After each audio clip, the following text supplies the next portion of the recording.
It's a beautiful day in the neighborhood. A beautiful day for a neighbor. Would you be mine? Could you be mine? I have always wanted to have a neighbor just like you. I've always wanted to live in a neighborhood. No, not with y'all folks. Not even close. Morning, Ron. How are you, brother? I'm trying to cut this overhead camera off because we don't need it on right now. Oh, man, what a night, what a night, what a night. I didn't go to bed till about 1:30 this morning watching too many streams. People were on late. I finally got on to Jimmy Shaw and said, hey, man, it's late. He's like, well, you know, it's only 8 o'clock here. I'm like, yeah, oh, yeah, that's right. Why is my, oh, there we go. We're caught up. What's up, Ron? Techno Geek Scalda. Slug, you the man. You the man with the plan. We can start this like we did on the, like they do on Lost in Space, the old version. On the last episode, we left the crew. No. My God, I am just tired, man. But I got to be off of here about 8:45, so I figured I'd get up early and start, as Scalda said. Chris Russell, you did on Practical Prints. Well, I will tell you, it's really funny because Jimmy Shaw Tidbits, right after, I mean, as soon as Chris finished, opened up the exact same damn printer and put it together. Now, I did not stay till the end of Jimmy Shaw's. I watched all of Chris's. I went and got in the bed, was getting in the bed, and popped over on my YouTube app on my Fire Stick. Yeah, I hear you, man. I hear you. Mine's hooked up to a TV, but popped on my YouTube app and saw that Jimmy Shaw was starting to stream. So I got up, ran back in the living room, you know, sit there in my underdrawers, sitting there so I could comment, because when I'm watching on TV, I can't comment because my phone stuff is in the, I got a hair or something on my hat or something. There it is. I got fuzz. That's what happens when they sit on a shelf forever. Anywho, you folks are up early this morning. I appreciate y'all coming in here. I know that I'm gonna alienate some folks. Let me pull this out till I can't pull it out no more. There we go. All right, now push it back. There we go. All right. No, I'm gonna alienate some folks that coming in here this morning. See, like we had 9 in here. Now we're down to 7. This early in the morning, you drop into a stream. There's streaming. I mean, I must come up on some people's, you know, watch it list or something. I don't know, because that's nuts to me. I figure if you see me this early in the morning, you know who the hell I am. You're coming in here and you're going to talk. Nobody wants to talk. There's 7 of them, and there's 1, 2, 3, 4 of you talking. There's only 7, or now there's 8. In the chat room.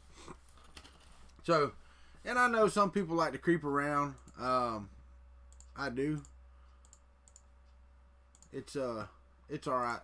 Troll all you want to, creep around all you want to. Doesn't really matter to me. I enjoy y'all stopping by.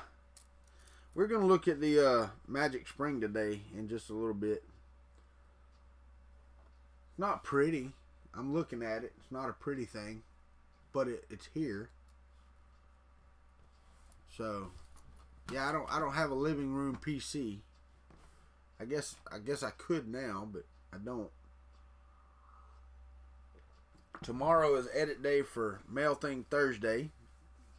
You know, I really need to get me a shirt made so y'all can't tell if I'm doing it like the same day or not, because I ain't wearing the same shirt like 4 or 5 days, 6 days in a row. I guess I could, you know, if it was just my show shirt. But even that, like yesterday, if I just had a show shirt yesterday, I would have had it on for, you know, 8 hours, 8.5 hours during the day. And it gets hot in here. I mean, in here it gets pretty warm. So,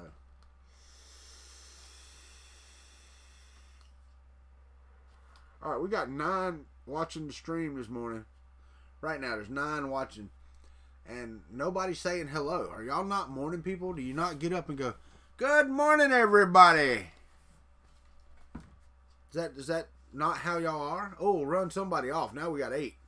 I said that and scared somebody off. I swear. Too much, too early, huh? All right. Oh, hell no, not that bastard. He's one of them morning people. I can't put up with that. God. Can tell by the flies buzzing around me. I hear you. I hear you. Got off work a few hours ago. That's your late night. All right. Last night was my late night, and I don't want to do it again right now. We got 9 again. Come on in and say hello. Come on in, baby, take your coat off. Come on in, baby, take your coat off. It's oh wow, that number said 10. I didn't ever see it go to 10. Morning for you is like 4 p.m. Well, that's just messed up in Kentucky. Y'all got some backwards times or something. 4 coffees deep. I'm on my first coffee deep. I'm about that deep. You can see it right there. That deep into my coffee right now. Come back, Scalda. Don't be scared. There's number 10. There's the lucky number 10 jumped in here. Come on in and say hello. Y'all know that I made some slinkies last night, some magic springs. This is probably the most that I got off of any one. I got this much off of the green, but it's look how ugly that is. This blue printed so well. Look at that. It's so smooth and pretty. I mean, really, it turned out really good. Of course, I got the 2 really hard springs right here that didn't turn out so good. And then I've got the green one that I was cutting that off of last night, and I'm gonna sit here and play with it while we're talking. Nothing should be that hard. It shouldn't be that hard to run the coat. I don't know if this was too hot. I don't know if I'm going too fast. That's the problem with this. I mean, it's not just G-code that, you know, that, I don't know. And the first layers look great, man. They did. Looks so good. And then this one, this is the one that I started when you guys were here last night. This is the one I started on air. I had to stop this one. And the reason is because, and I knew it when I put it on there, and I should have checked it then, and I didn't. Didn't really check it like I should have. But I knew it when I put it on there that it was going to knot up. And it did. The filament knotted up. See, that's what I get. I get it around, and it goes good, and then it just pops off. It's too brittle. I'm not going to print one this morning. I'm just not. But see, then then it's loose, and it comes right off. And I don't know. We're going to see. This one, that one's just as ugly. I mean, it's just as nasty. Looks pretty on the outside. The outside turned out great. I don't know, man. I don't know. We got 12 folks in here. Y'all not saying good morning. Come on. Come on, sunshine. Y'all rise and shine and give us a hello. I want to print another one, but I don't know, man. I may go back to the blue because this one just sucking. Yeah, see, Scalda came back from making coffee and told everybody good morning. He'd already said it. Well, we got 12 folks in here this morning, but anyway, the green is the most separatable, I guess you would say, of the 3 that I made. Is it perfect? No. But, you know, after I went back and rewatched some of Nearest's video, and it was trial and error. You know, I feel bad. I tried, Ron. I tried flexing it loose. I mean, really, it's just, the layers are bonded enough that it's not, that it's not just going to pop apart. And that's the thing. That's the thing with this program that makes these. You have to run this, and you have to run the program, because it's a Java program that writes this code out for this. So you run the program. This is not an STL file. You can't just slice this. Okay, so you have to run this program, put in the proper parameters, and experiment with what's good with your filament. You know, layer changes, you know, whatever. And yeah, that's what you got to do. So, like I said, this one's probably one of the easiest ones to get loose. It's got one spot that wants to be a pain in my butt. No, I wish that I could just run the knife around it here, the spatula, whatever I'm using. If I could just run that around it and then go, but it's just not working that way.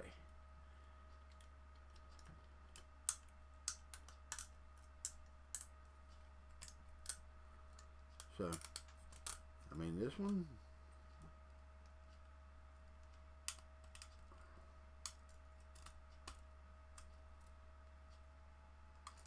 yeah, see?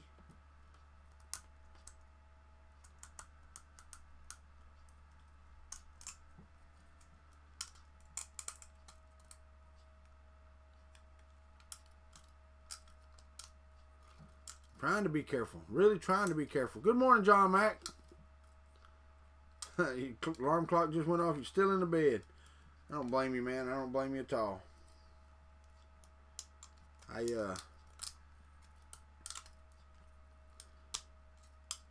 got a call yesterday, and I'm still waiting on a call back because I'm not sure yet.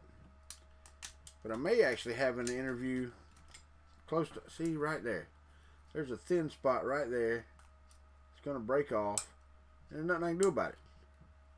Nothing. That, see? That's what I've been running into the whole time. What would happen if I ran it under hot water and then tried to split it? I don't know. I tried to do it right when it came off the bed yesterday. And that didn't make any difference either. And it was still warm. All of it was still warm. But it's just right. I don't know why I'm getting that wave right there when in here I didn't have that. Didn't have that wave in here. And it may be something to do with where it's at on the bed. I don't know. It's just so weird because it's in this one too.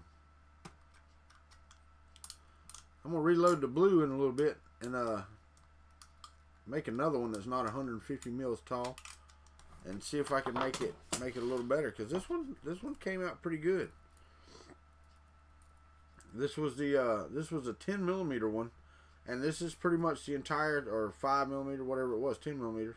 This is pretty much the entire thing. A little bit left off of it, but yeah, I mean this would definitely be a good thing. Morning, James Bird. How are you? This would definitely be a good thing if it wasn't not a good thing.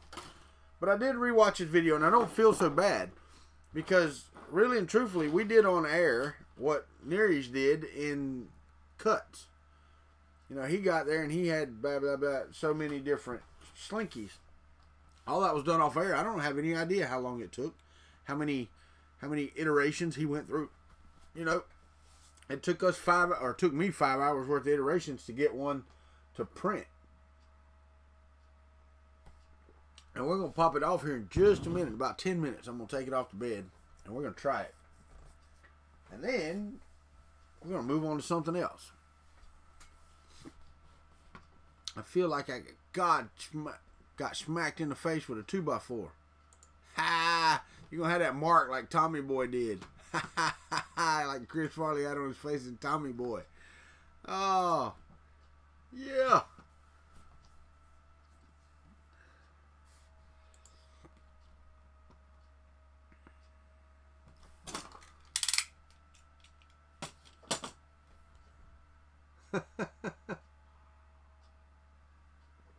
I hear that. I hear that. That's a good one. Good deal. All right, what do I got here? What's going on?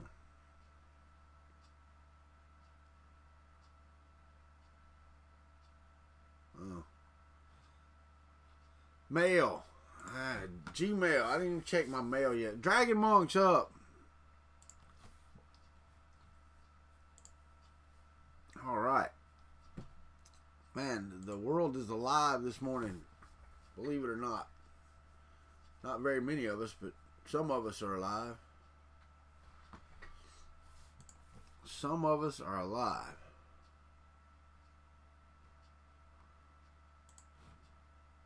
What is this? Oh, 2 new tweets. Oh, Pokemon Nerd Space.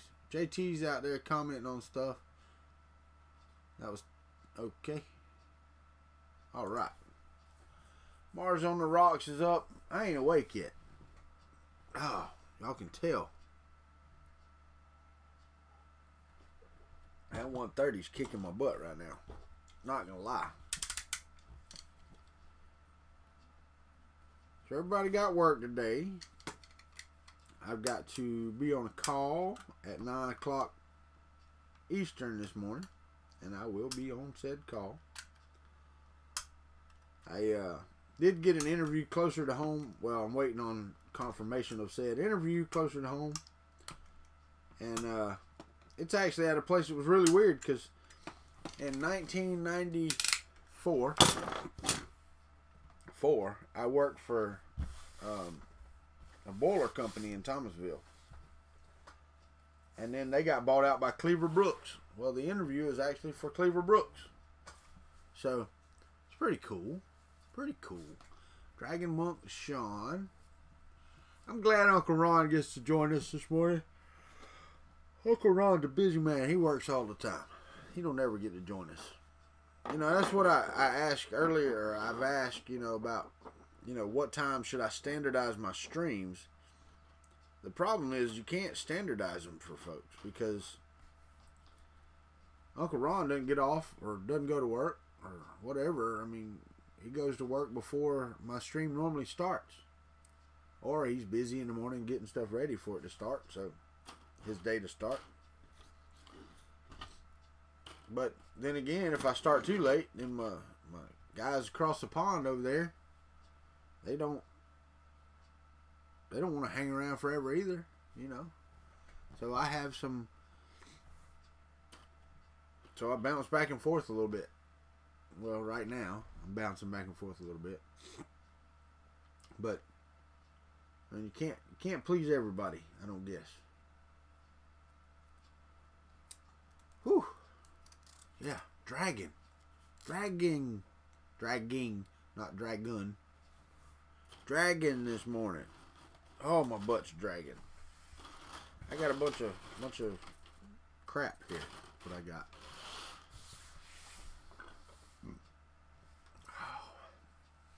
For those of y'all that didn't see it last night, I did go out and find the code for the spring, and it's on hack day, whatever. John Mack sent me the thing.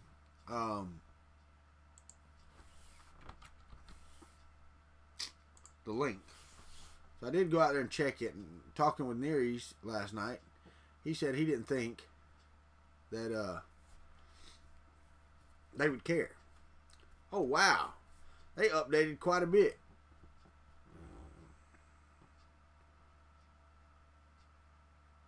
Last night, 4:30, April 30th, the TiVo Little Monster left Kennesaw, Georgia.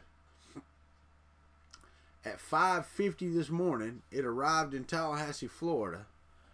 And at 6:09, it was on the truck for delivery. So, guess what? I'm getting today.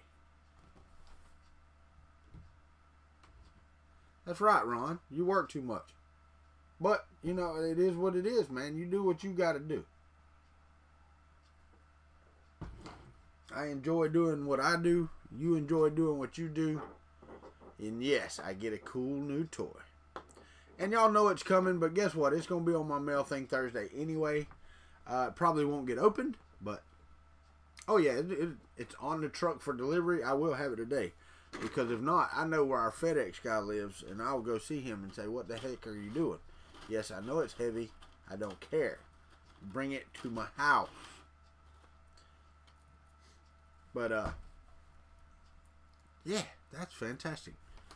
Out for delivery. Out for delivery. I'm getting a new toy today. Wait, no, we're not having some epic live stream tonight either to put it together. Y'all, hang it up. Hang it up. Zone Star Dual Extruders. I hear you, man. I hear you. I wish that, yeah, because I got the stuff ordered from Prusa. I wish he'd start shipping his stuff. It's May 1st. I don't know when they're supposed to start shipping. Let me see. Let me see if they have any at all. Let me see. Let me check. See. I will check and see. Alright. Let's go to my thing here. One for you and one for your nephew. That's awesome, man. That is awesome. It really is. Let's go to the details right here. Come on. There we go. It doesn't say.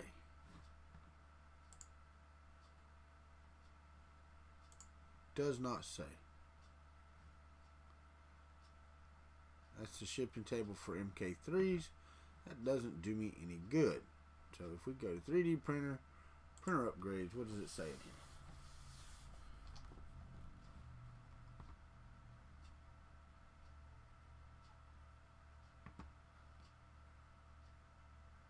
Shipping starts in early May. New orders in August. Wow. Wow. So the shipping starts in early May, which that'd be today, right?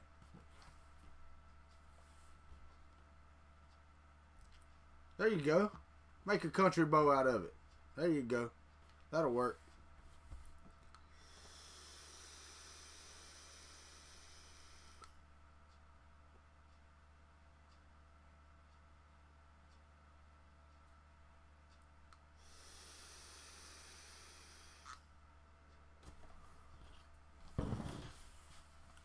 Well, and I guess, you know, in all actuality, they started calling mine the country bow before it was actually the country bow, so that's fine. Good morning, Don. How are you, buddy? How are you? So, you know, it's an AP8. It's a plastic 8. It's a plastic printer, whatever you want to call it. So, all right. It is that time of day. This is, and that is so weird why it's not just in one spot. Let's see what we got. Let's see if this thing will come apart. Make a compound bow up.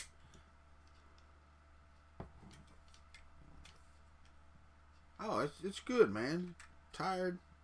Kind of tired, but it is what it is. Let's see if this slinky will come apart.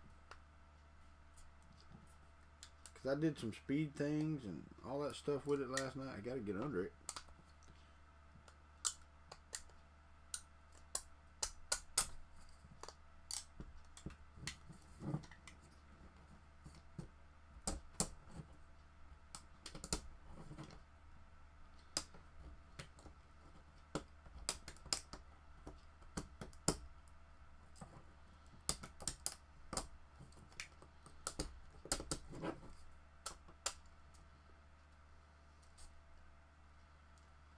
I don't think this thing likes me. The spring does not like me. Does not.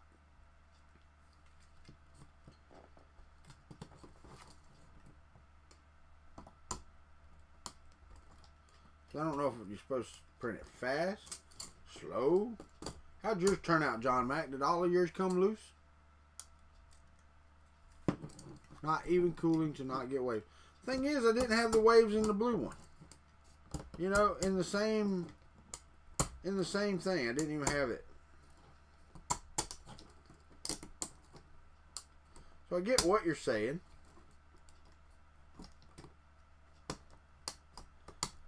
But it's only on one. Well, it's actually on two sides, opposite sides of the thing. So I guess that does make sense. But it wasn't in the Wasn't in the blue one. Let's turn this around, see if I can do it without digging into the plastic. I don't think so.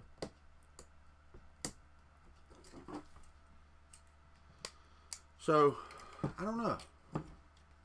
Two good and one very wavy. So the two separated very well and everything was good, huh?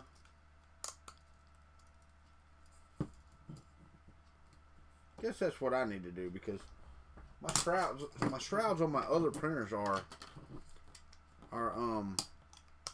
circle shrouds, so they're all the way around. That one's loaded with PETG. I'm going to take that PETG off of it. I'm going to reslice the cannon. I'm going to redo it.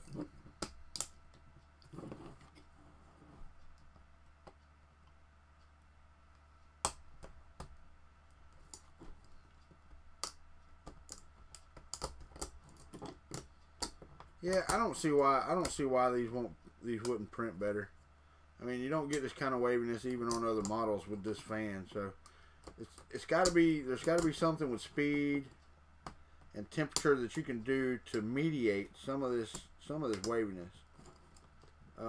Because as I said, the blue's not wavy at all, and it's the same exact print settings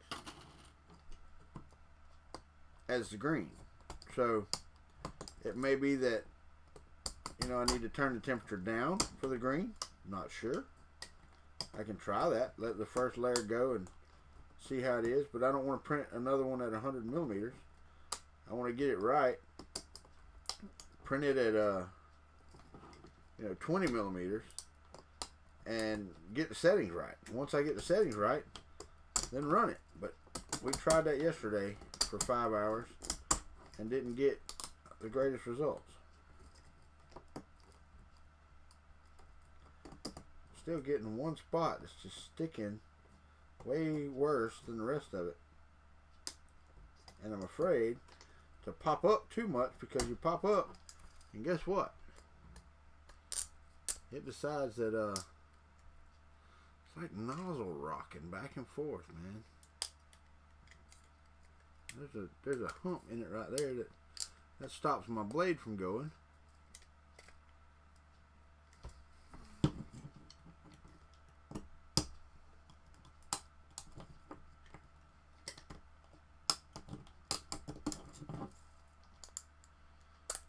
And this one's to the outside.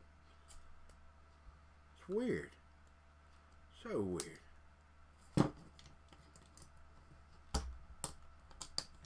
I know one thing. It ain't worth it for me to have a slinky. Now, is it cool? Yeah. But I love my grandkids. I'll just go buy them a damn slinky.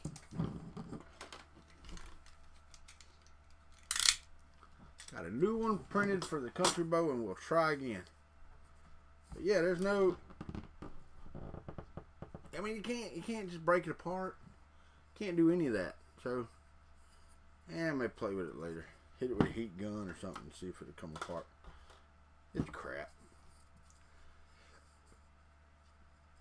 Was it worth my 5 hours? Yes. It was worth my 5 hours to fail that bad.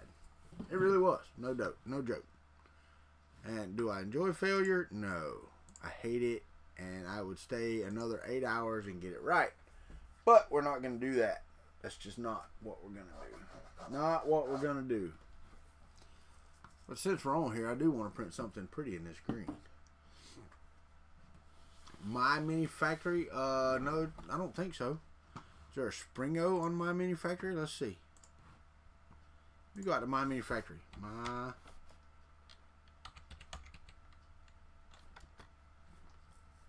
me call it. No, this one's written in Java. And you run a Java program and it generates the G code for you. Is it Springo? Is that what he called it?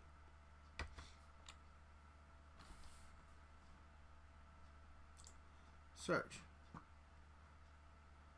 Classic Springo. Here we go. Come on. Internet's so slow this morning.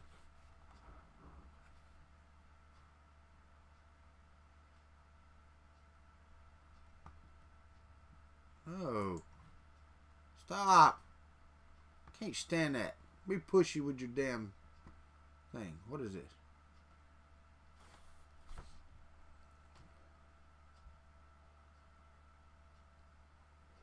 Print at 0.15 millimeters layer height with 100% infill.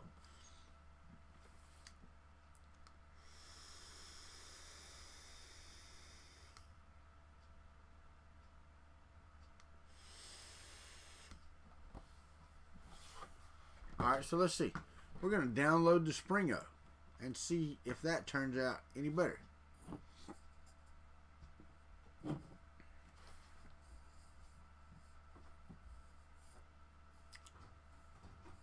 11.1 megabyte STL file. I'm going to go out. I'm just going to use Prusa Control instead of doing anything fancy. We're going to open up Prusa Control. We're going to pop out the card, put the card in the computer, and we're going to see. He made the skull Springo.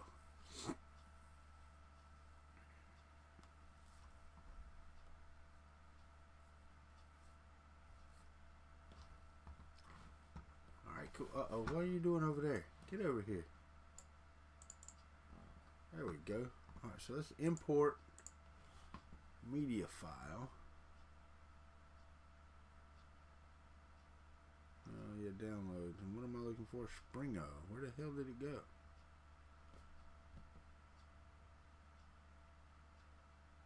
I don't even see it. Classic Springo. There it is. Alright, so there's the classic Springo. How long did this take? That took 6 hours last night. Alright, so standard infill. No, we're in solid 70%. Supports none. And we are going to hit generate on this.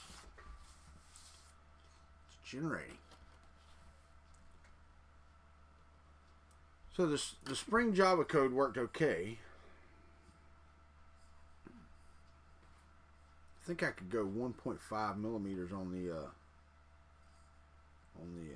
thing here, and it would work better. But I don't know. We'll see. We'll see what we do. See how it works out. So, is everybody ready for this great... Wait, it's Tuesday, right? Yeah, today's Tuesday. Is everybody ready for this great Tuesday? Good morning, Vincent. How are you, buddy? This is my Spring from last night. I don't know if you were on yesterday afternoon, evening. We did a 5-hour discussion on how to get the settings right on this, and I'm tired of playing with it. Just got tired of it. So I printed it. It still don't work. Oh, it's a great day. Great day. Is my jazz playing this morning?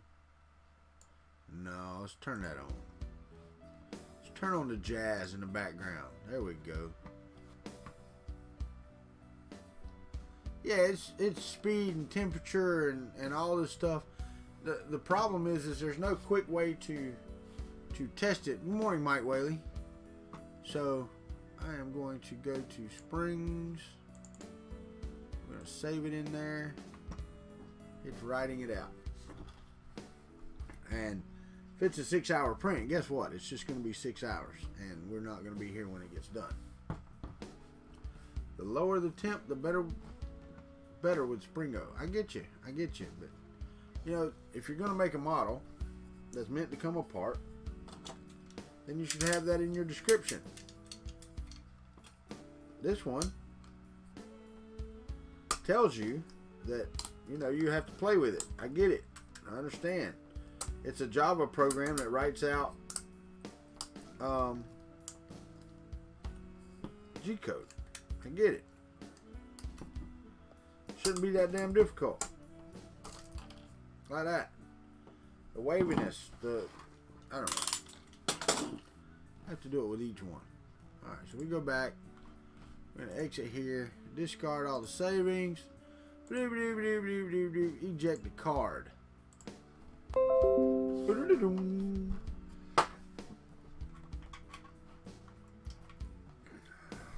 Sorting the files, and we're gonna click and go print from SD.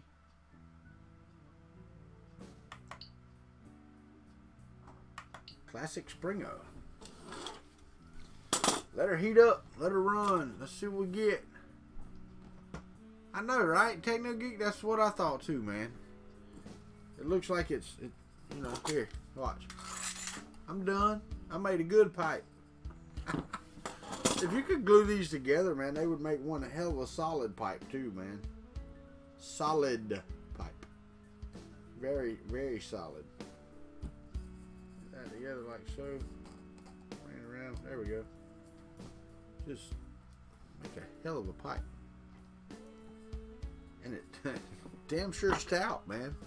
It's 4mm thick walls. I mean, that's as tough as any PVC pipe this size that I've ever seen.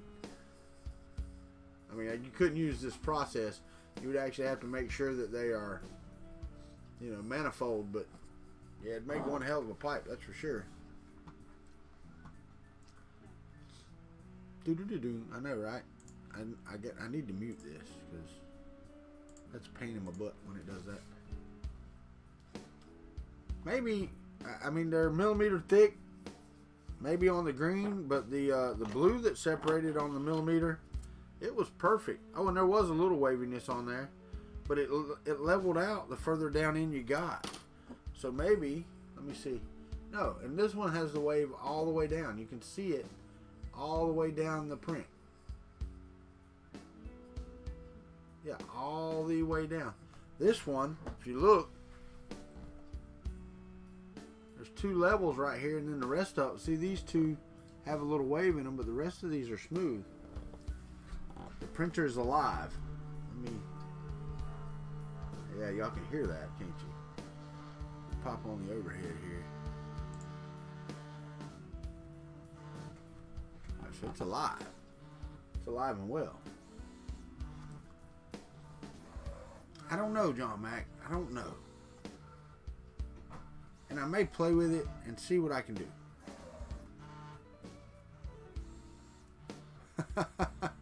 No, but it does sometimes, Ron. See how this turns out.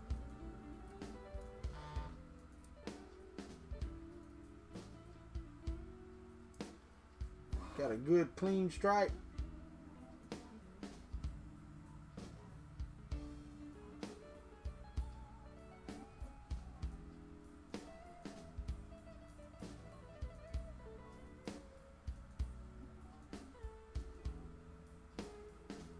See how this is going to print this.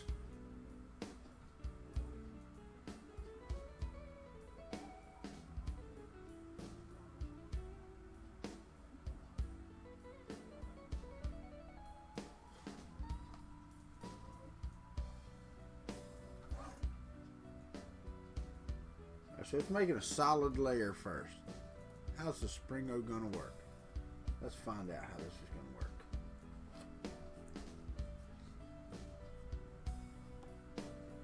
It's printing like a champion, though, I have to say. You know, I watched several videos last night. I went back and watched Colin and Chris's, both of their RC things.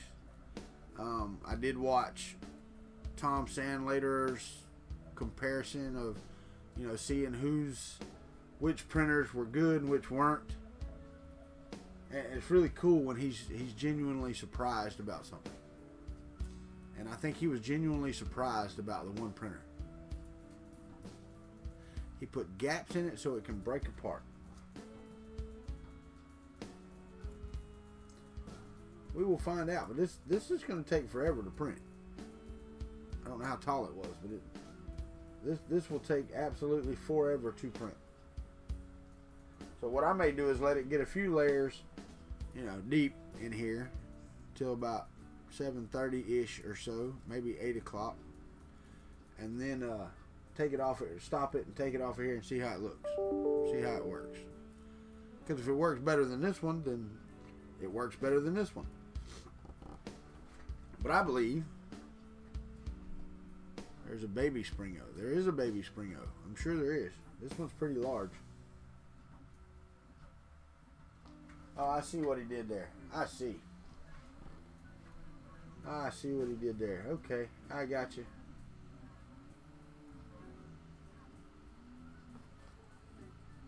So he just used some clever modeling techniques to get separation points in this model. I got you. That's pretty cool. That's pretty cool. I'm officially going to tell my wife goodbye for today. And I'll be back in a second.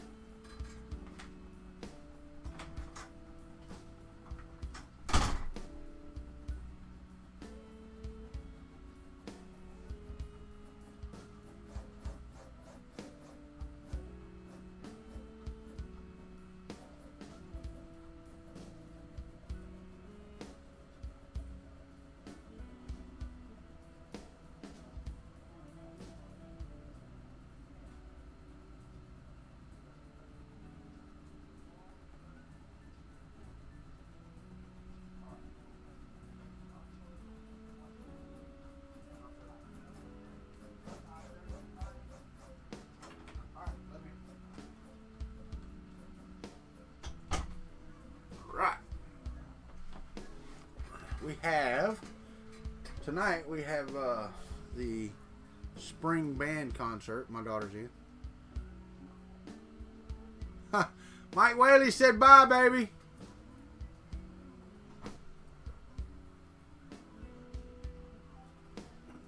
Nope, I just did though.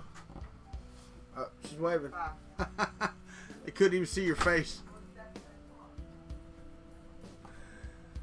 She said bye. Mike Whaley, she said bye. I'm gonna tell you, boy, she's a sport model. Sport model.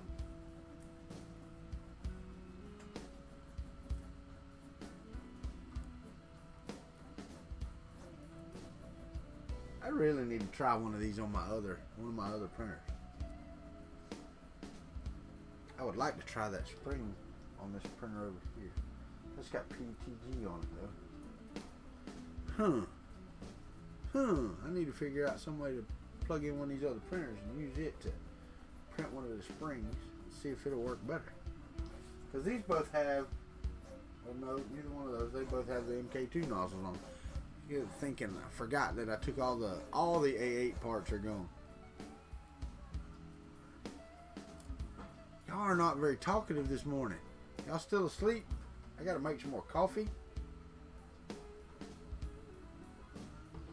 Oh, that's cold and nasty. Last sip. Yeah, maybe it'll work. I don't know. We'll see. We will see. Alright. It's almost 7 o'clock on the east coast of Florida. Actually, I'm on the Gulf Coast of Florida, not the east coast. I guess you could call it the east of the United States, but I guess. So, we're in the Eastern time zone anyway. You know, Jimmy Shaw was on last night, 8 o'clock his time, 11 o'clock our time. So, there's quite a bit of time difference. I don't know, you guys across the pond, what type of time difference do y'all have? Say, in the UK, how many time zones are there? I don't know. I don't have any idea.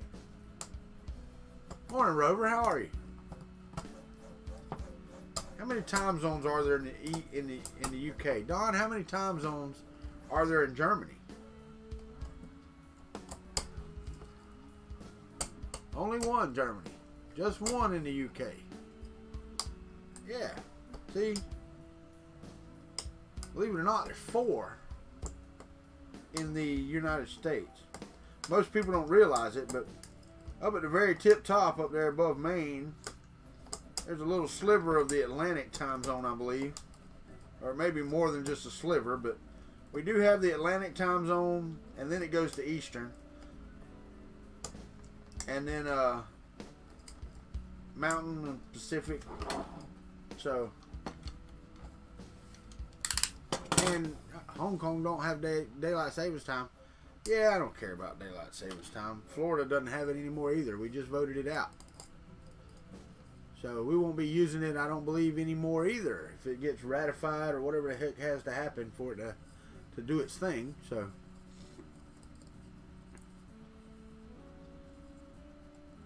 we'll see.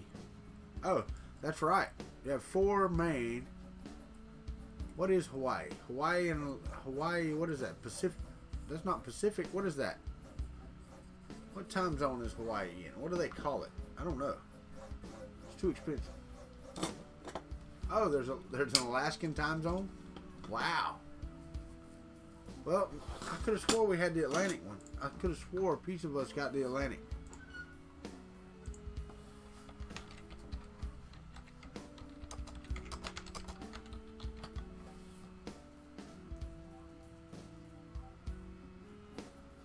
I guess not. I guess the tip of Maine doesn't have it. I could have swore they used to though, because I was like, why would that, just that little bitty section?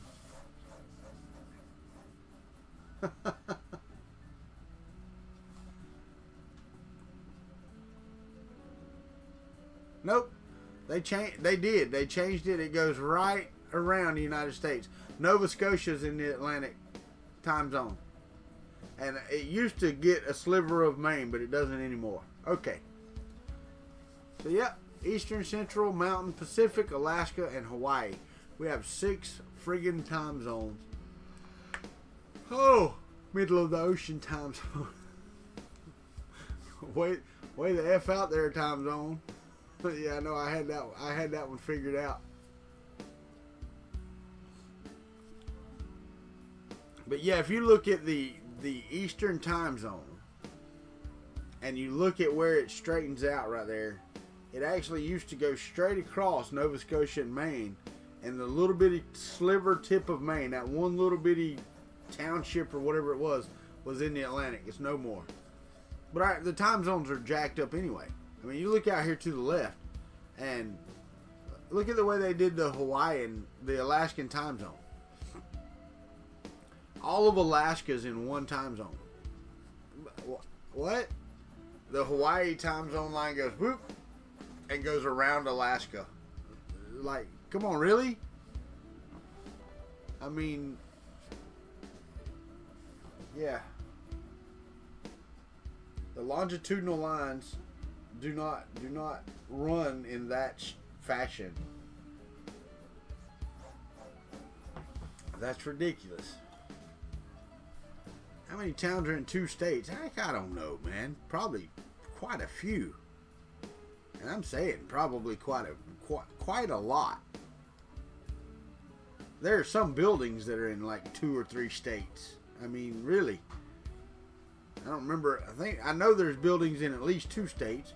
There's one where the state line runs right down Main Street or whatever it is, right down the center of the highway.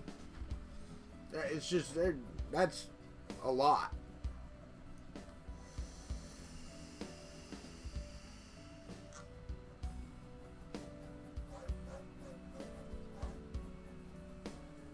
East Chicago, Indiana, 1957. 1957. My dad was 9 years old, Don. 9 years old.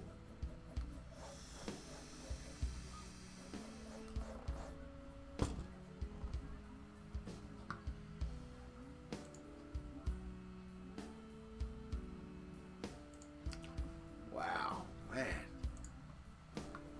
Not a whole lot of y'all across the pond up this morning either. People start trickling in here, 7:30-ish. Maybe they got the notification, maybe they didn't.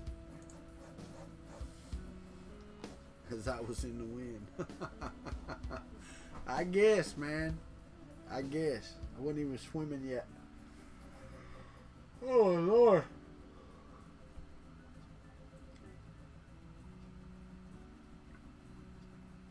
I don't know, man. This one looks like it's printing a heck of a lot better than the others.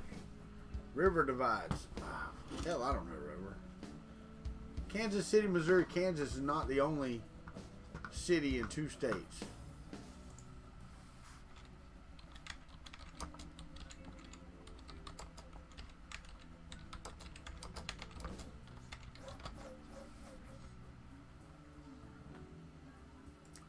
There's a list of divided cities in the United States.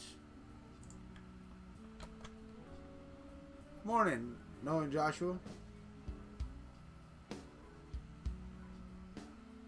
Oh, these were divided cities. That's not divided. What the heck? Can I freaking type? No, I cannot.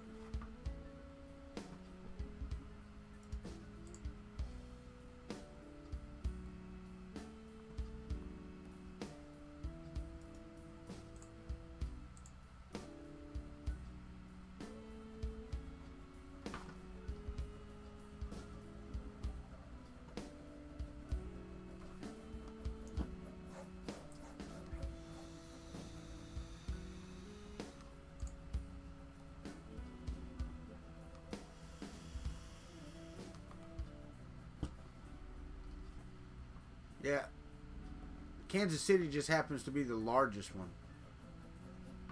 Bristol, Tennessee, Texarkana, Arkansas, Sioux City, Iowa. That's in 3 states. Texhoma.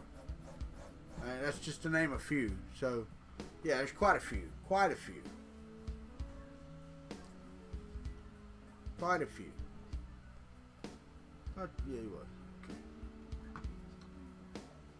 And then Rivers Division, yeah, there's a bunch of those. The Mississippi divides a lot. So,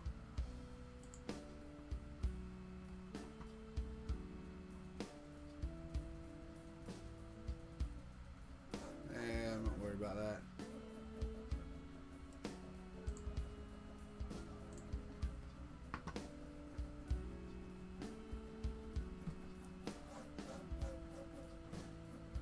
There's actually one called State Line City in Illinois and Indiana. So, and not only is it in 2 different states, I think it's 2 different time zones. So the time zone runs like right down the middle of the street. That would suck. That would suck so bad. I do know people that live in one time zone and work in another, and yeah, that would suck too. For me, I wouldn't like that. Wouldn't like that at all. I mean, cause yeah, you either gain an hour or lose an hour every time you go to work.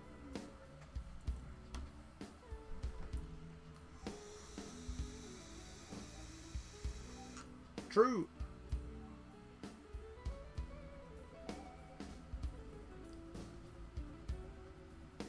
I wonder if we can travel fast. I don't think you can travel fast enough. Well, I guess you could if you didn't sit down. But I don't think it's humanly possible for you or I, as a normal person, to buy plane tickets to hit all 24 time zones in 24 hours. I don't think you could do that. I guess there's 24 time zones, or maybe more. Maybe more idiots out there than I think.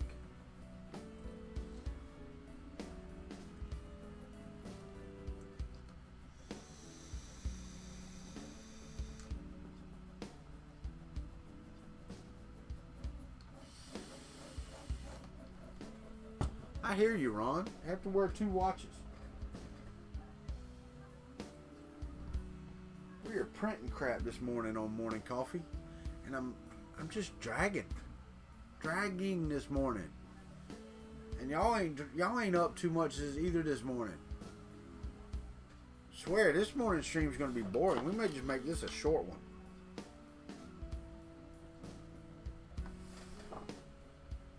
May just make this a short one. Daylight savings time. I hear you.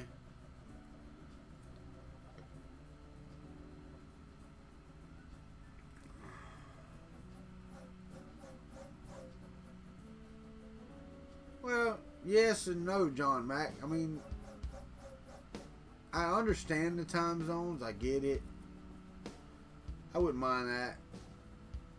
Running UTC time, but my conference call's at 9 this morning.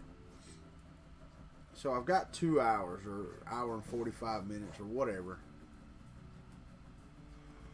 But I've also got to go over for an interview with a company local here this morning. So I'm looking, guys. I'm really looking for a job. I mean, y'all, I love it how people go, you ain't found a job yet? No.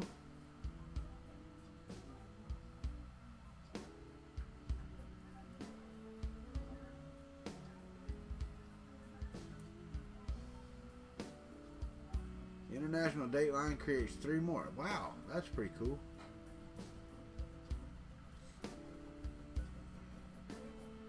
Man, that sucks. Yeah. True, Techno Geek. I'm just covering all bases, man. Trying to find something so that there's not an interruption in... I mean, there's going to be an interruption in cash flow as far as amount, but, you know, need something just to make the almighty dollar. Because that's exactly what it is, the almighty dollar. Oh, yeah, I'm sure, Don. I'm pretty sure that's not just standard knowledge. I mean, it could be. You could be a time zone person. I don't know.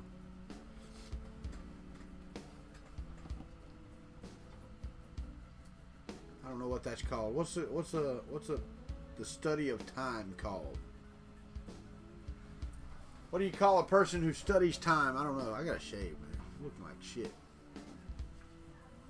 Not happening today. Oh, yeah, God bless America.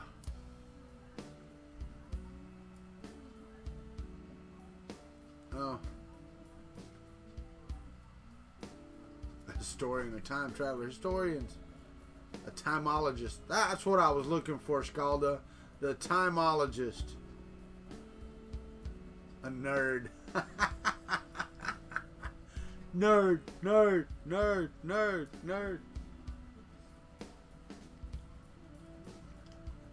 Well, this Slinky's laying flat. Looking pretty good so far. But I can see where it would take forever to print. At least this one prints semi-fast. Or Doctor Who. There you go.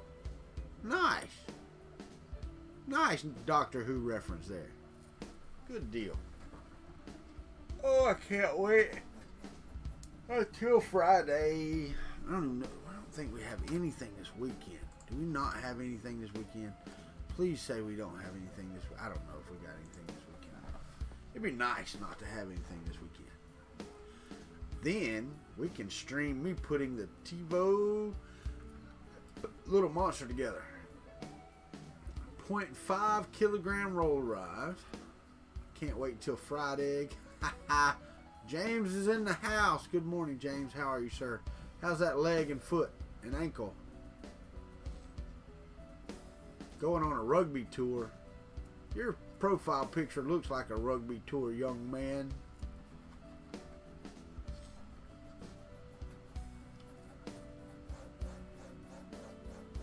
Now, Techno Geek, where are you located, sir?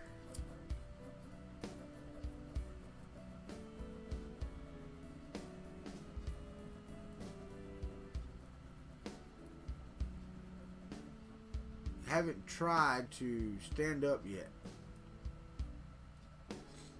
Well, you should probably, if you're not going to work, I don't know that I would try that.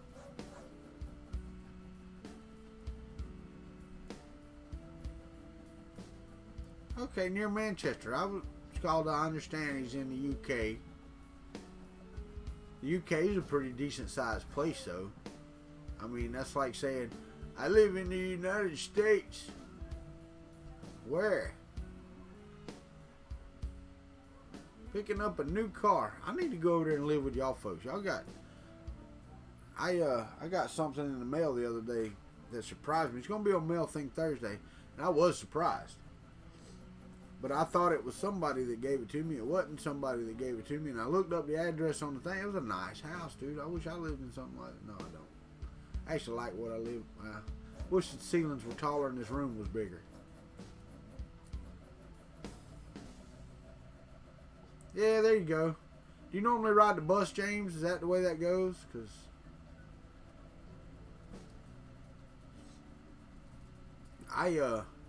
There's no bus here. We don't have a bus.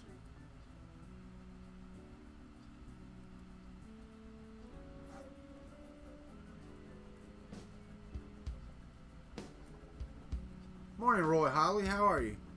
No, you're right, Techno Geek. I mean, but, you know, really and truthfully saying you live in the UK, well, I guess not really. In the UK, at least, it's in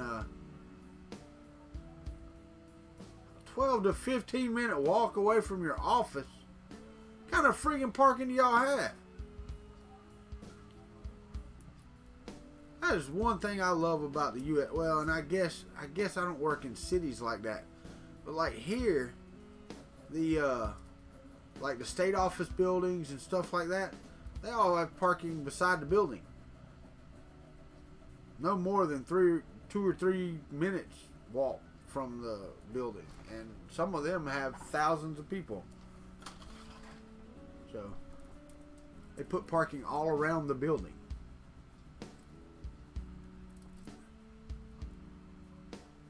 I forgot that the Canadian people don't have so much parking. Don't have enough seniority. You're not old enough? That's what it is? Really? Yeah, I know, Mars on the Rocks. I was thinking that too when I was saying it. We do. There's a lot of space, man. You don't realize how empty the United States is until you start driving it. Yeah, there are pockets of people, man, but the all the parking spots is covered in snow. But United States is empty. There's it's empty. I mean, it's like the state of Florida. You go down the state of Florida and the coastline's got, you know, cities, and there's even empty spots on the coastline in Florida. But the center of the state, it's pretty friggin' empty. I know. Y'all been around a while, though. What are we at? 250 years, something like that? 200. I remember the centennial, so we're not, or the bicentennial, so we're not 250 yet. 225, something like that. And let me tell you a little secret, John Mack. I will take your Prius parking spot with my car. Because there's no law for that. Well, there may be where you live. There's not in the state of Florida. So people that, the stores that have those, they can't enforce them. If you get towed for that, you can actually sue those people. Yeah, there's no law for, and it's like compact cars. My actual Jeep Wrangler was shorter than most compact cars. But they would get upset when I'd park in them because it set and towered over them. And they're like, that's not compact. I'm like, it's shorter than your damn car. You know. 8 more years for the 250th. Yeah, that seems about right, Rover. Because I remember the 200th, and I'm not 50 yet. But I could see that when I was about 8 or 9. That's right. Get tagged for what? What are they tagging you for? It just tells you not to do it again? You know, that's what I understand. And, I mean, don't get me wrong. I understand pregnant women parking that they have at Toys R Us, and I understand that if they had that in every place there is. I believe that pregnant women. Yeah, no, I got you. But if they gave pregnant women handicap stickers, and I know they're not handicapped, I would be okay with that. But parking in a handicap spot without a handicap sticker is one of my pet peeves. A lady wanted to argue with me one time. She was parked in a handicap spot, and I kept looking. I was looking for her handicap thing, and she's like, "What you looking at?" I said, "I was looking for that handicap sticker."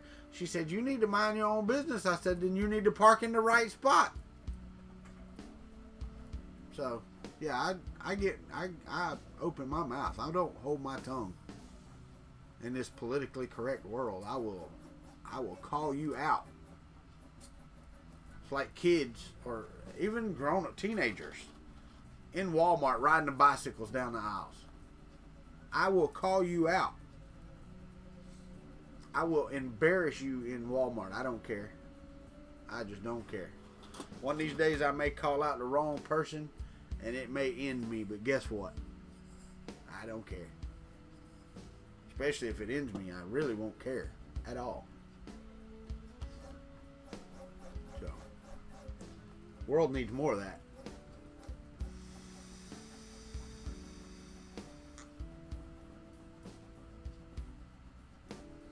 I watched that news piece where those kids took over that college and just anyway, yeah, some people just need a butt whipping.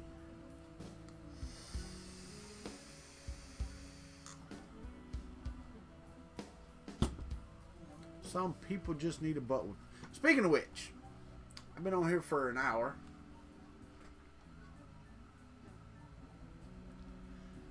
I will hit you, Dragon Monk. I will run into you. I will dent my car because it's your fault you're going the wrong way down a one-way lane. I will get in the middle of the lane and run you over. It's just like going out the exit or going in the exit and going out the entrance. I will hit you with my buggy. You can read. It's in big letters. Enter. Exit.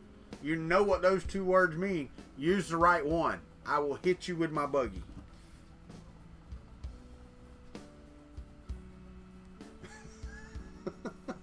You call me mean, call me whatever you are. But without rules, there's anarchy, and you know, if you just continue to let people not follow the rules, then we're just headed that way anyway. Rover, nobody's liking this right now. No, nobody's liking this. I'm not my normal lovely self this morning. I promise I'm not. I am so freaking tired. I am wore slap out. I was going over here to do something. Oh yeah. We're going to dive in this morning and see what's going on in these headlines.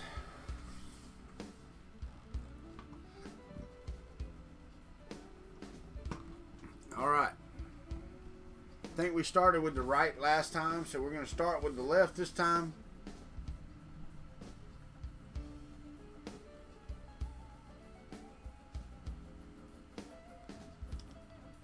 All right, here we go. Left side. Pence's physician alerted. Oh, wait, hold on.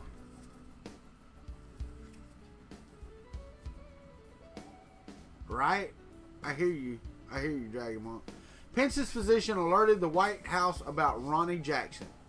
The vice president's doctor raised concerns about Trump's doctor's visit last fall, alleging that he may have violated privacy protections for Karen Pence. Don't have any friggin' clue what that is. All right.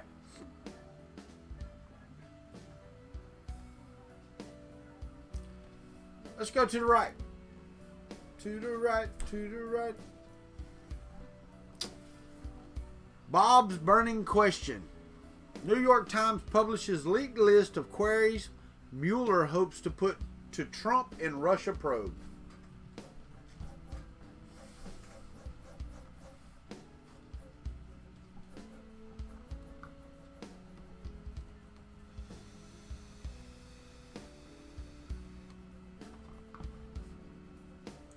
Enough of that crap. I will get angry in a hurry. And I mean that. That some of that stuff just pisses you off. Absolutely pisses you off. Well, Dragon Monk, that just reminds, and I don't even know that that's lazy, people. I understand what you're saying. What really gets me though is when you're at a football game or you're at a sporting event or movie or anything, and you go to the restroom, right? And you see this line out the door. And they're just waiting to piss. And this is for the guys only.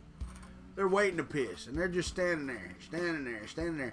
And you look, and half of the stalls are open. Not the urinal stalls on the wall, but the actual stalls. I'm like, wait, don't y'all use one of those at your freaking house? I don't have a urinal at my house. I got a toilet. That aggravates me to no end. Because you stand in line and you get in there and all the friggin' the stalls are open because everybody's waiting in line for friggin' urinals. What's wrong with you? Oh, I know, Mars on the Rocks. Where's that? Where's that on the headlines? I don't know. I don't have any thoughts on it. That's their country. Does it piss me off? Yeah, it beats being pissed on, though. It does beat being pissed on. I was just feeling this. These two blue ones are the exact same size around. And even though I put 30 on the green one, it's smaller than the blue one. You want a urinal at your house? Can we line up at your house to use it, Ron? Is that the way that's going to work? Here, let's make a slinky like that. What about that? 3D Printer Noob's got one in his basement. That's right. That's right. I only took the Lord's name in vain 12 times. I hear you, man. I hear you. I have got to get some more pointed content on my channel. I love sitting here chatting with you guys, but people just don't watch it. Just use a bush. I hear that. I don't even got to use a bush. I just stand on my porch and piss if I got to.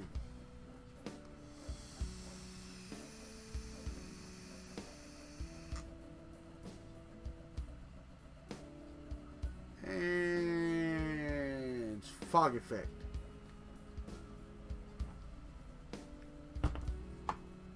In the past 12 minutes. It was probably in about 2 minutes. It didn't take a minute per, for sure.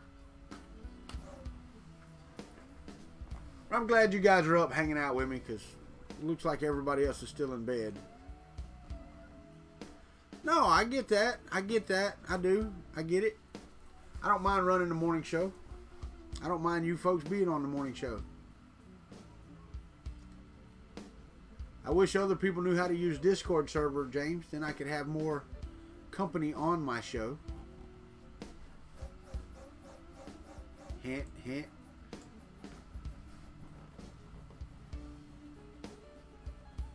Plant a bush in the bathroom. No. Nope.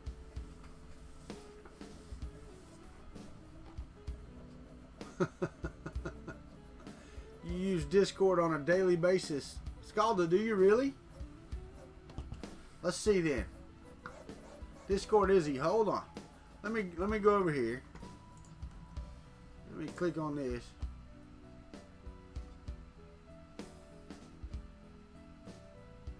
I'm not giving a link. I can't do that because then I'd have like 15 people on here going blah blah blah blah. I can't do that. So let's do this.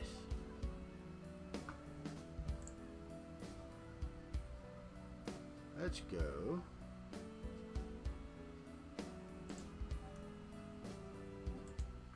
Let's go out here.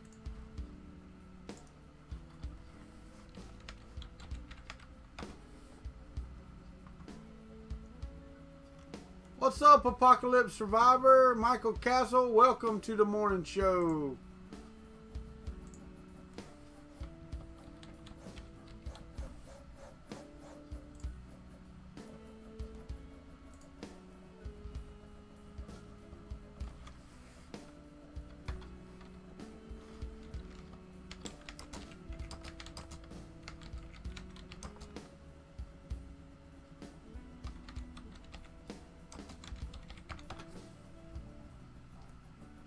Alright, I sent out the tweet.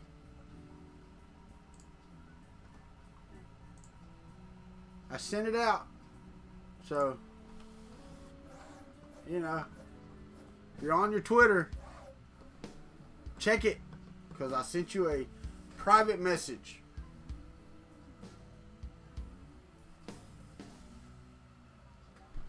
That means I got to do this. I'm waiting. Just not gonna do it, are you? Just not gonna do it. Where's it? There it is. Okay, we're good there. Good morning. Good morning, there's Scalda YT on the phone. Let me change my live on the phone message so I can pop you up just like that yesterday. Yeah, we're just gonna do that. And let me make it. Check this out, Scalda. I had it ready for you. There you go. Can you see that? Yeah, hang on. Let me stream catch up. I'll let your stream catch up. Brilliant. Yeah, I'm gonna change it. I gotta put your name up there because I can't do that. All right, so Scalda YT. I'm gonna put a space in it because it looks better. Just leave it as Scalda. Scalda. All right. I could have put just Scalda, but everybody on here is Scalda YT. So here, that's your YouTube username, I take it. Yeah, that is. Everybody here, Scalda, okay? Mike just joined us. Solid as a rock. All right, so. Well, no, it's not solid as a rock. Anyway, Scalda, have you printed one of these friggin' things yet? No, I haven't. I'm still printing parts for my printer. What type of printer are you printing parts for? Core XY. A Core XY. So wait, you have a printer that's printing parts for another printer. Yep. What printer are you printing them on? ANET A8. The ANET A8, the most ubiquitous printer in the world, I believe. Yep. Because, and Techno Geek's going to say, roll it as a sock. Well, listen, man. I mean, you know, so here we go. This is because you.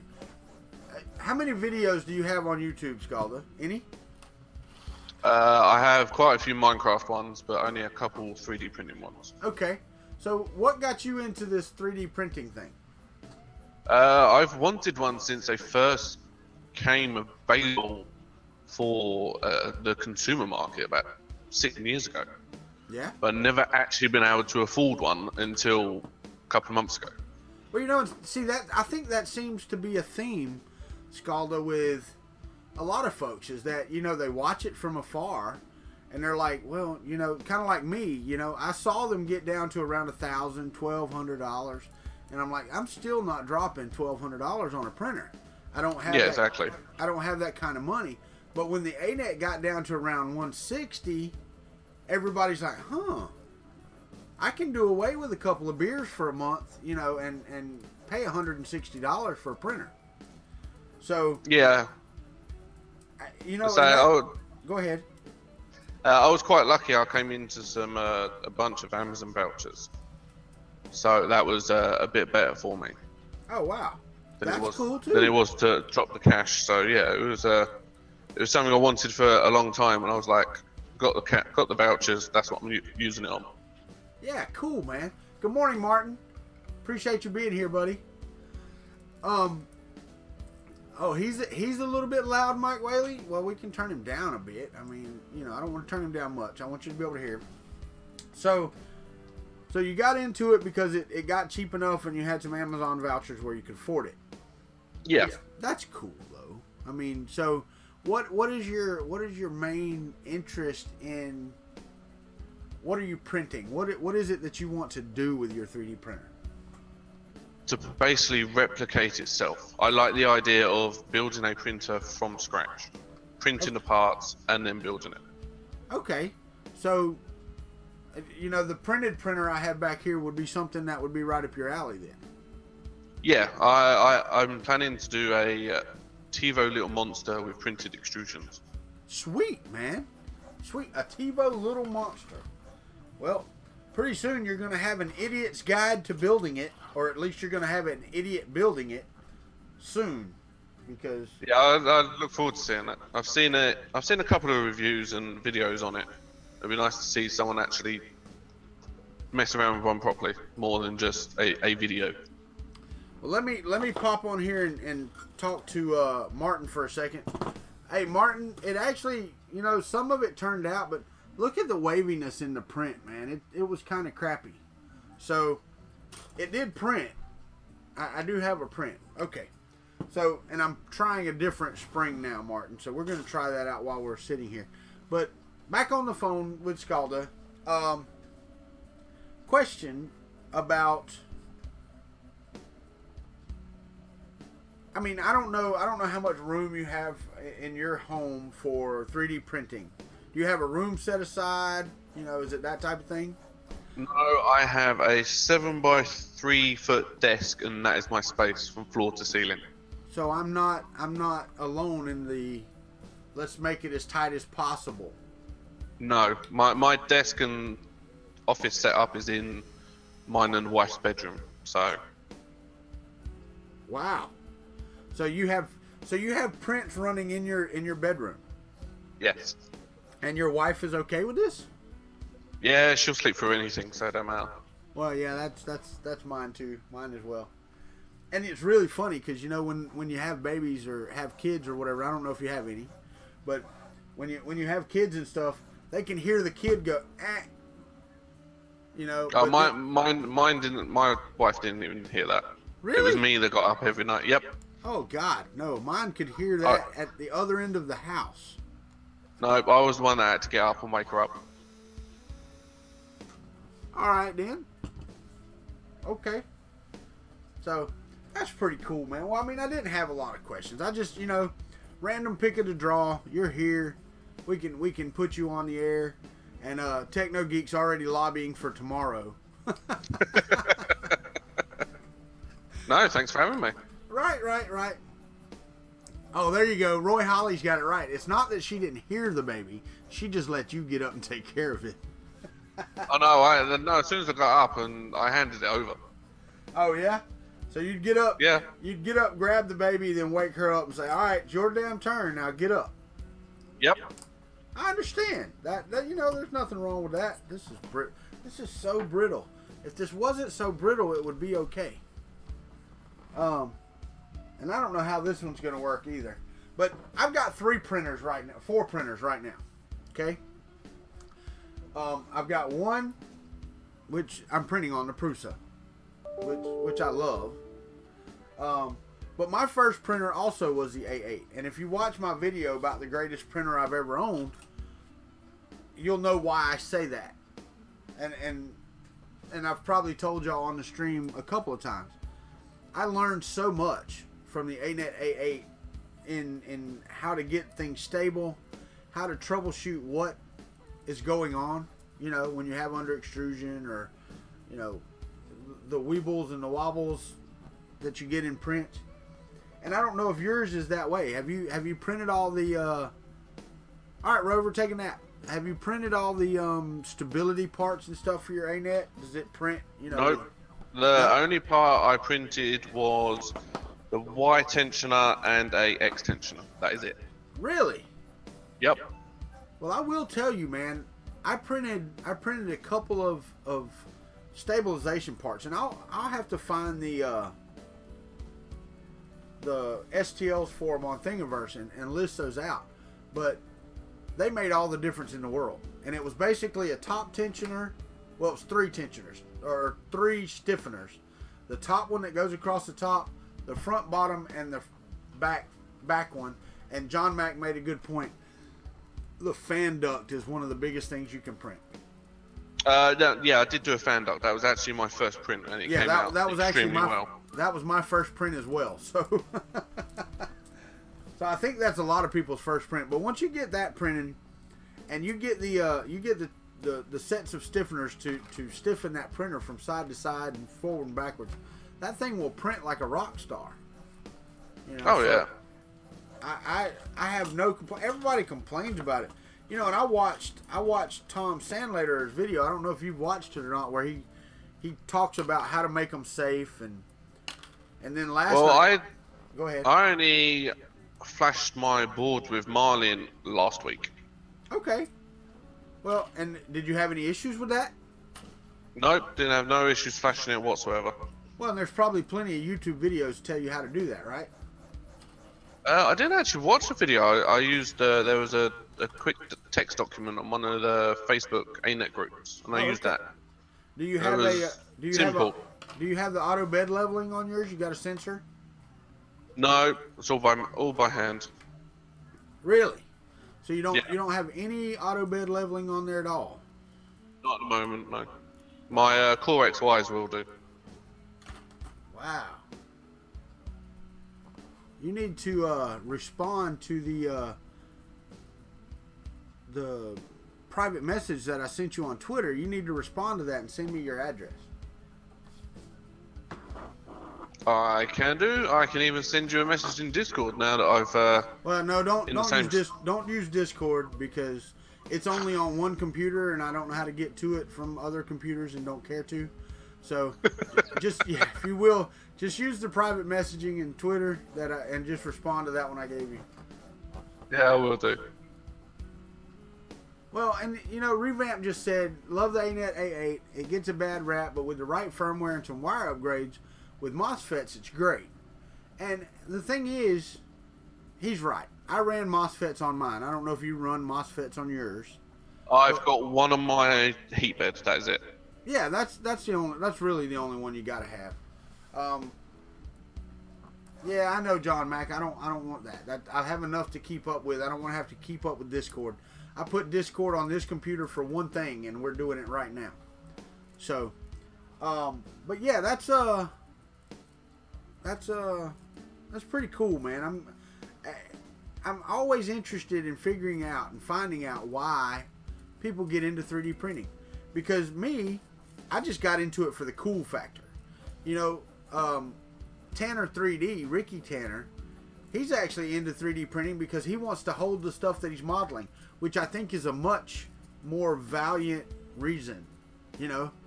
Me, it's just for self-gratification to be able to print just whatever the heck I want to. But he's actually designing things and he wants to see them in the real world, and make his designs better with them.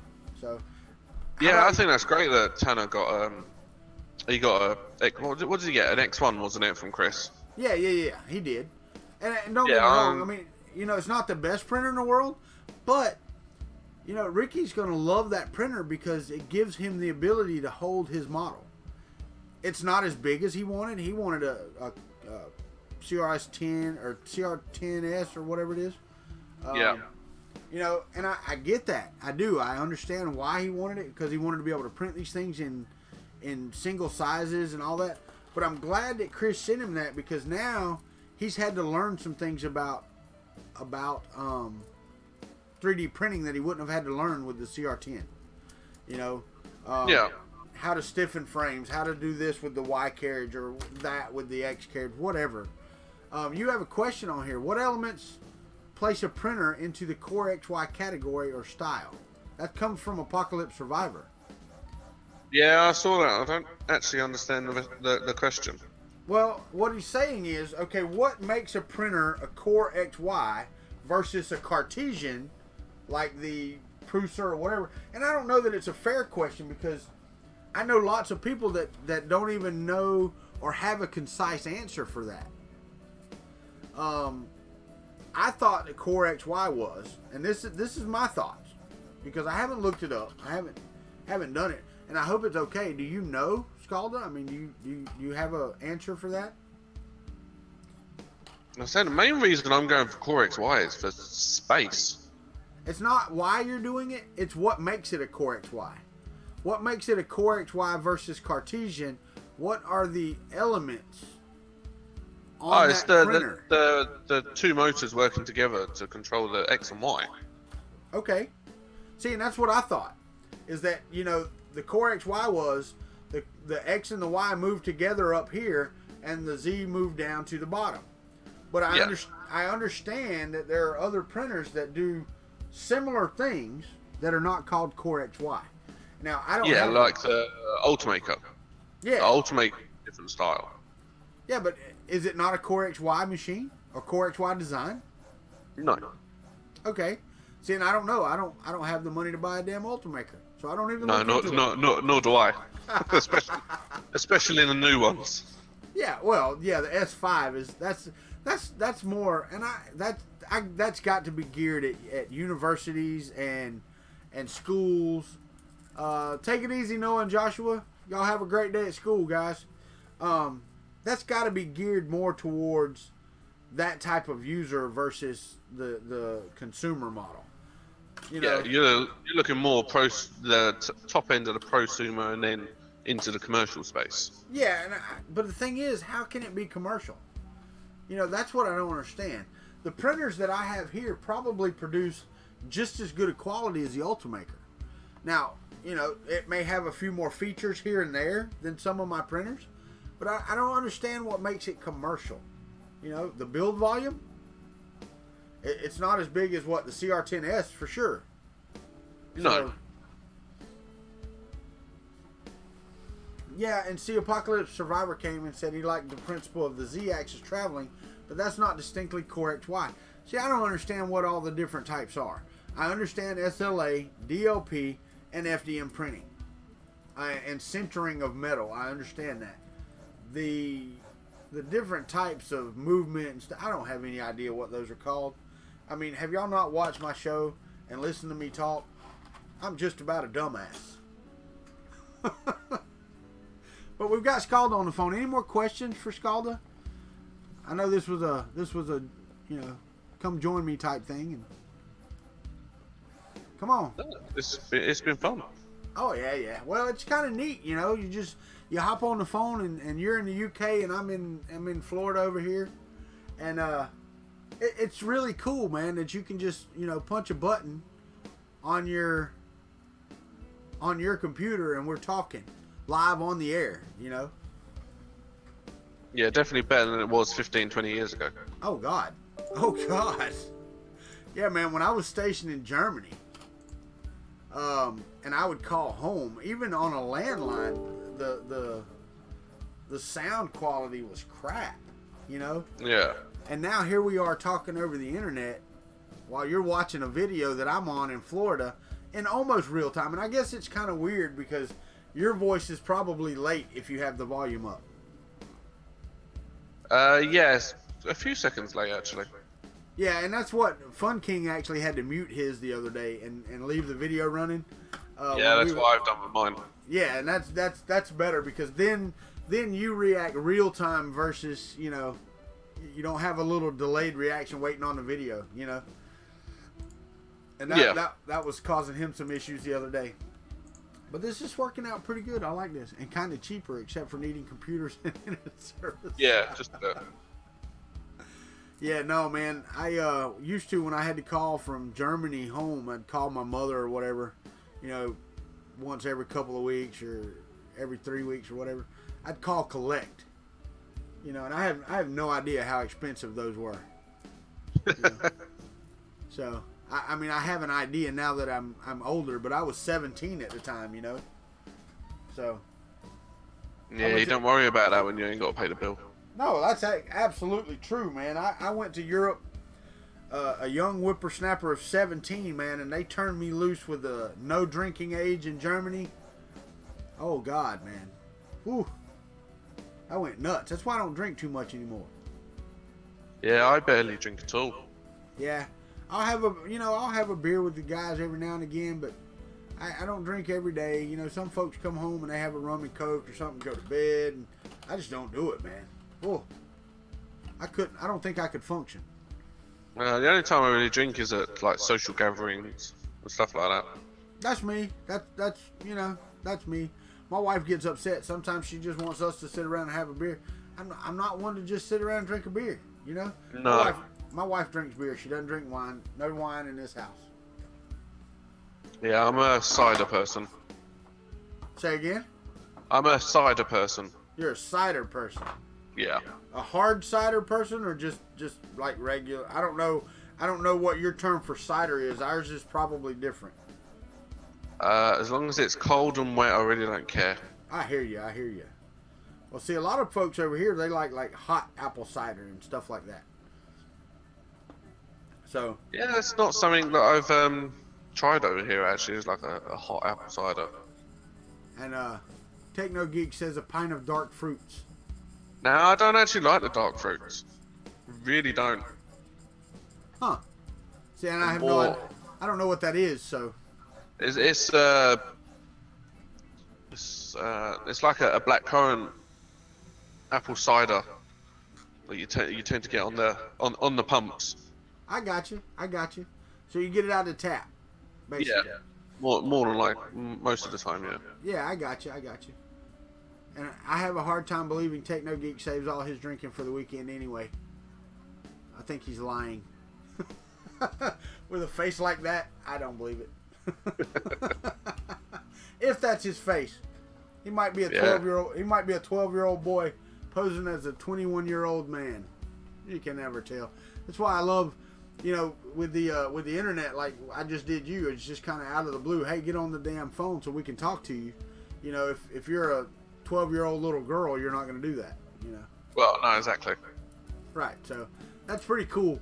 And and it's weird because, guys, if you're on the list here and you don't use Discord, you never know when I'm going to just pull your name out of a hat. And now that I know how to use Nightbot to pull random people, you might get pulled more. You might get pulled, and not know about it for sure. So learn how to use Discord so that I can add your name to the list, and you may be on the morning show one morning. Somebody last night was saying I should do it every day. I don't know that I don't know if it's necessary every day, but I think like this morning, see, I'm kind of dragging. It's not my normal full of energy self this morning. So seemed good to me. Well, I know, man, but it's really not, man. My body hurts this morning. I have a Discord server, Revamped Outdoors. John Mack, I'm not giving it out. I do individual invites. So that's the thing. Whenever Scalda gets off of here, his invite is going away. It won't be used again. So he won't be able to just pop into my Discord server whenever he wants, which is a good thing. I don't leave it running, for one. And Dragon Monk said he's dragging every day.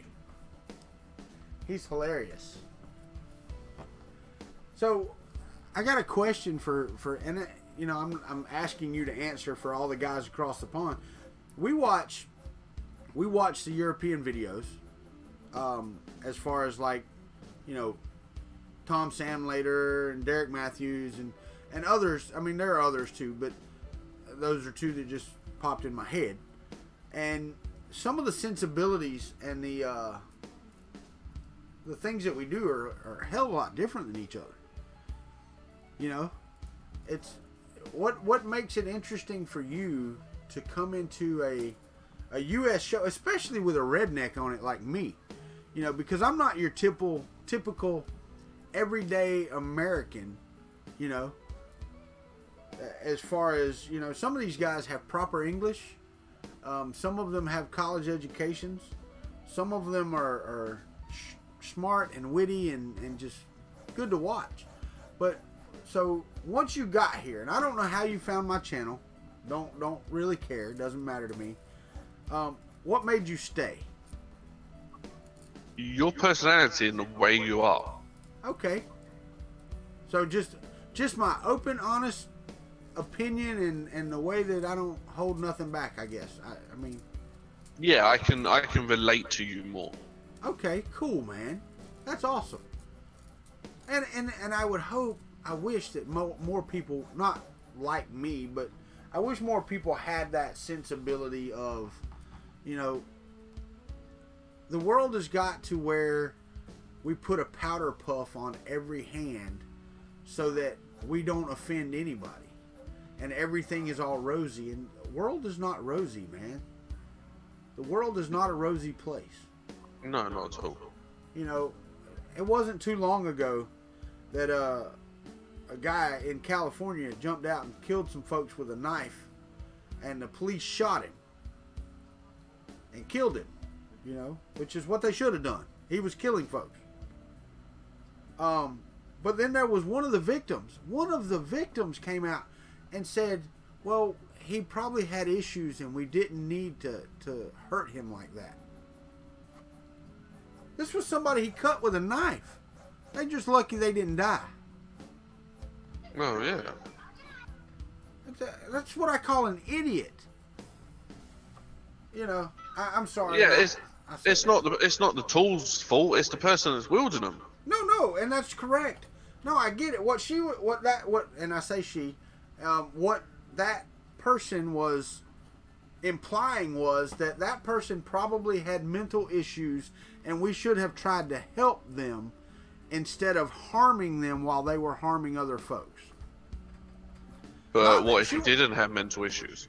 Yeah, she wasn't blaming the knife. She was blaming the person, but she was upset that person got killed. And I'm like, really? I just don't get it. I just don't get it. Oh, Apocalypse Survivor said Brits think hillbillies are quaint.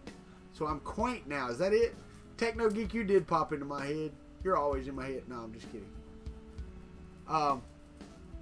Is that it? You think we're quaint? Brits think hillbillies are quaint. Wow. Never thought of myself as a quaint person. I wouldn't go. I don't know. I'm just kidding, Scalda. I'm not putting you on the thing. You know how I am. I get sidetracked. And I believe I got told that last night. I posted a question, or I posed a question to my Patreon supporters. Yeah, I saw that this morning. Yeah. And the only response so far that I've had, now I haven't checked the poll, and it is a poll, or whatever. But the only response I've had so far was an other. And I'm not going to tell you who it was from, but it was basically, don't chase as many squirrels. Well, that's like saying, change who the hell you are. And I'm not knocking that. I agree with it. It's just, you have to think about how hard that's going to be to do. Because I try to interact with everybody on chat, and that is part of my downfall.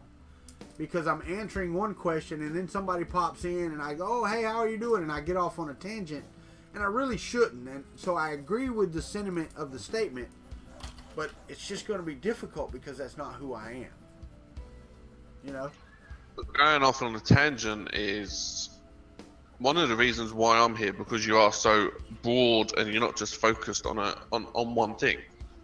No, I get that, and I appreciate that. And Apocalypse Survivor is going to pop in and says, side bet, how quickly can chat derail Walter's stream? And I know you can see this just as fast as I can. But you're right, Apocalypse Survivor. That's exactly how that works. I'm chatting along with one person because they had a question, and somebody pops in. I'm like, oh, let's go down that path. But no, I understand the diversity thing, Scalda. I think he was more talking about finish one thought before you jump off onto 5 others. I think that was more of the gist of his comment. So I get that. So what about the language barriers? Are there some things that we say, because I know there are in British comedies and stuff, there's stuff that they say and I'm like, that wasn't funny because I didn't understand what they meant. Is there things that we do that are the same way? Or is it just easy enough, we're simple enough, it's easy to deduce what we're saying? I haven't had any problem with a language barrier with Americans, to be honest. Cool. I have that Fanny. Fanny, that one always gets Techno Geek. Fanny. Okay. I don't really ever use that word unless I'm calling a fanny pack. And that's what I still call them. People don't call them that much anymore. So I still call them fanny packs because that's what they were when they came out. That's, you know what those are, Scalda? The little bags that you put around your waist? Yeah. Yeah, I know them as a bum bag. A bum bag, right. A fanny pack is what we call them. Yeah. Oh, that's just nasty cold. Anyway. Alright, so I'm gonna stop this slinky, Scalda. We're gonna see how this is. Your fanny is our front fanny. Okay, I get you.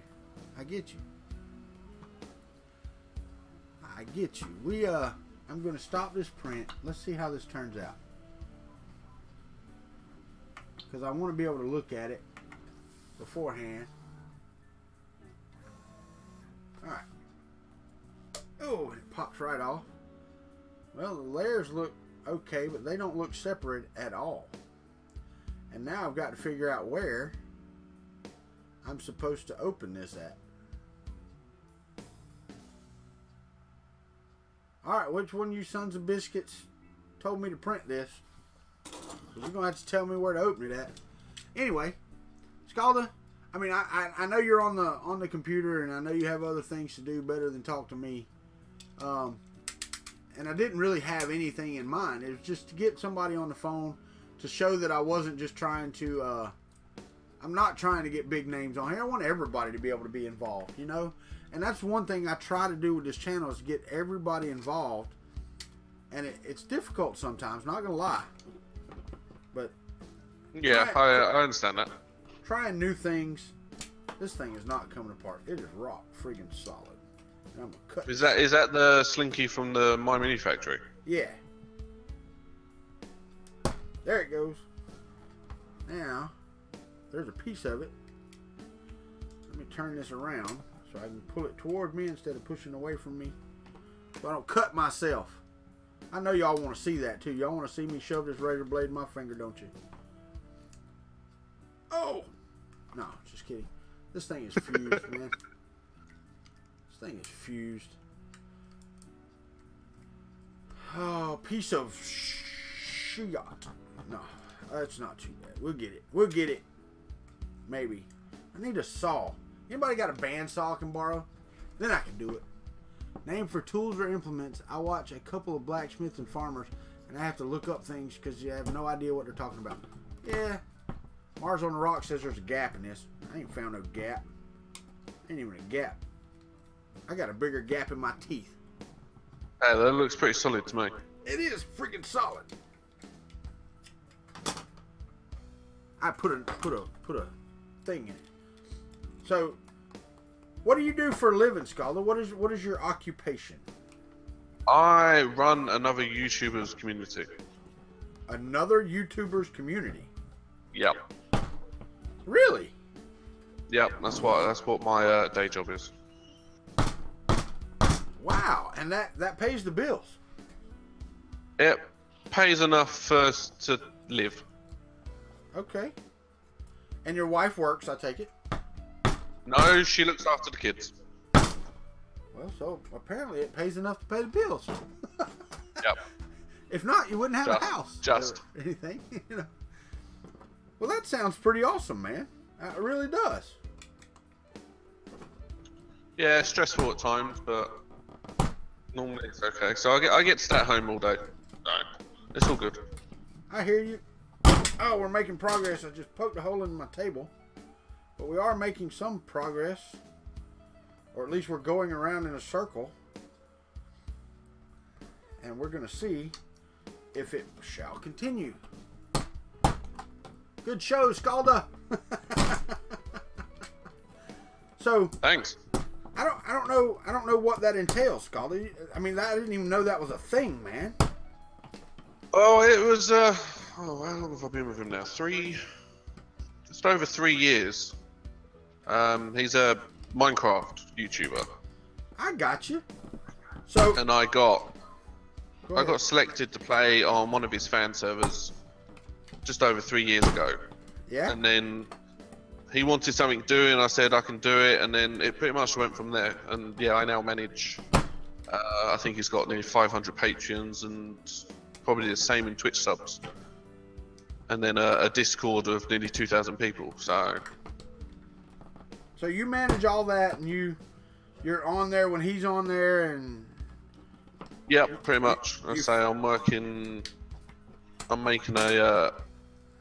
mod pack for Minecraft at the moment for him and other stuff, and yeah. So, okay. I guess. I don't know. I really, and I mean, I'm not knocking the job. I didn't know. John Max, right? Yeah, it was just a by chance thing. Yeah, no, I get that. I mean, but still, I mean, it's an awesome by chance. You know? I mean, okay, so what were you doing before that? All right. So what just general bits and pieces, nothing really solid. I have this problem of that I get bored in a job after too long. No shit. Because it ends up being repetitive. So it was just by chance that I ended up with this, and it's different every day, so it keeps me interested. And now I've got a 3D printer that keeps me going hobby-wise and such. So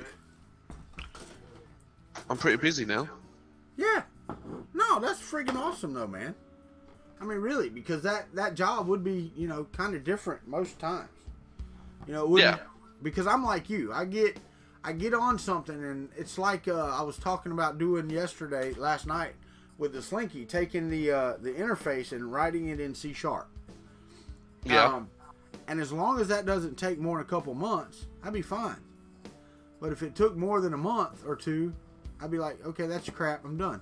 It's like I just did with that Slinky. It's over there in the corner behind that dresser somewhere, because I'm done with it. I'm done with the freaking Slinky. I don't need a Slinky that damn bad, you know? Yeah. Let's say it was like I built my ANET A8, and as soon as I put it together and it started printing, I was like, right, I want another one. Yeah, yeah. And that's one thing I do love about this hobby, is because I'm not ever going to be through. I'm never going to be finished. No. You know? Mike came in and said, I can relate. He's been at his day job for 19 years. I respect that. I respect that you've been able to stay at a place for 19 years. Yeah, but I would have gone stir crazy by then. Yeah. And Revamped Outdoors, we're back on the tools and implements things. He said, like spanner. I was like, what's a spanner? Well, oh yeah, it's a wrench. Yeah, I know it's a wrench. I understand. We actually have spanner wrenches, so it's kind of weird.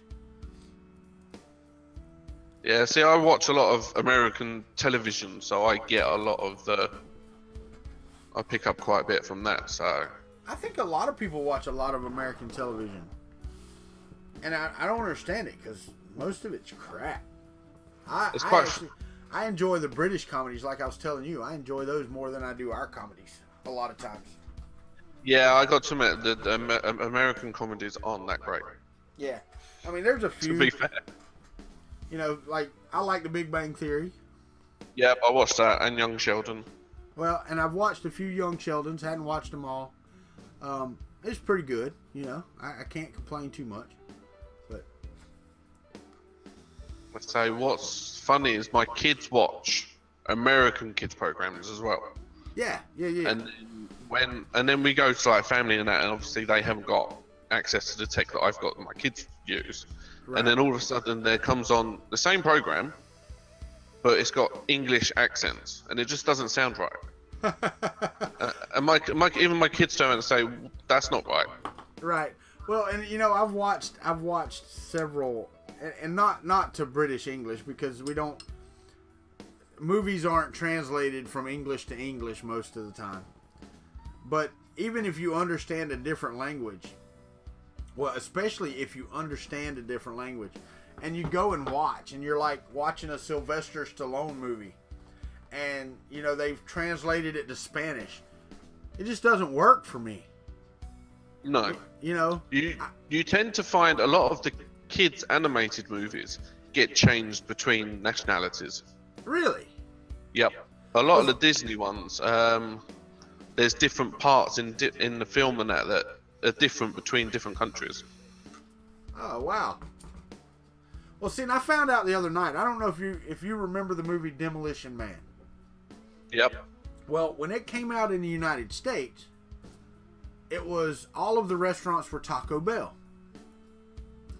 Well, when you go and you download that movie, if you go and you download that movie right now, all of the restaurants are Pizza Hut.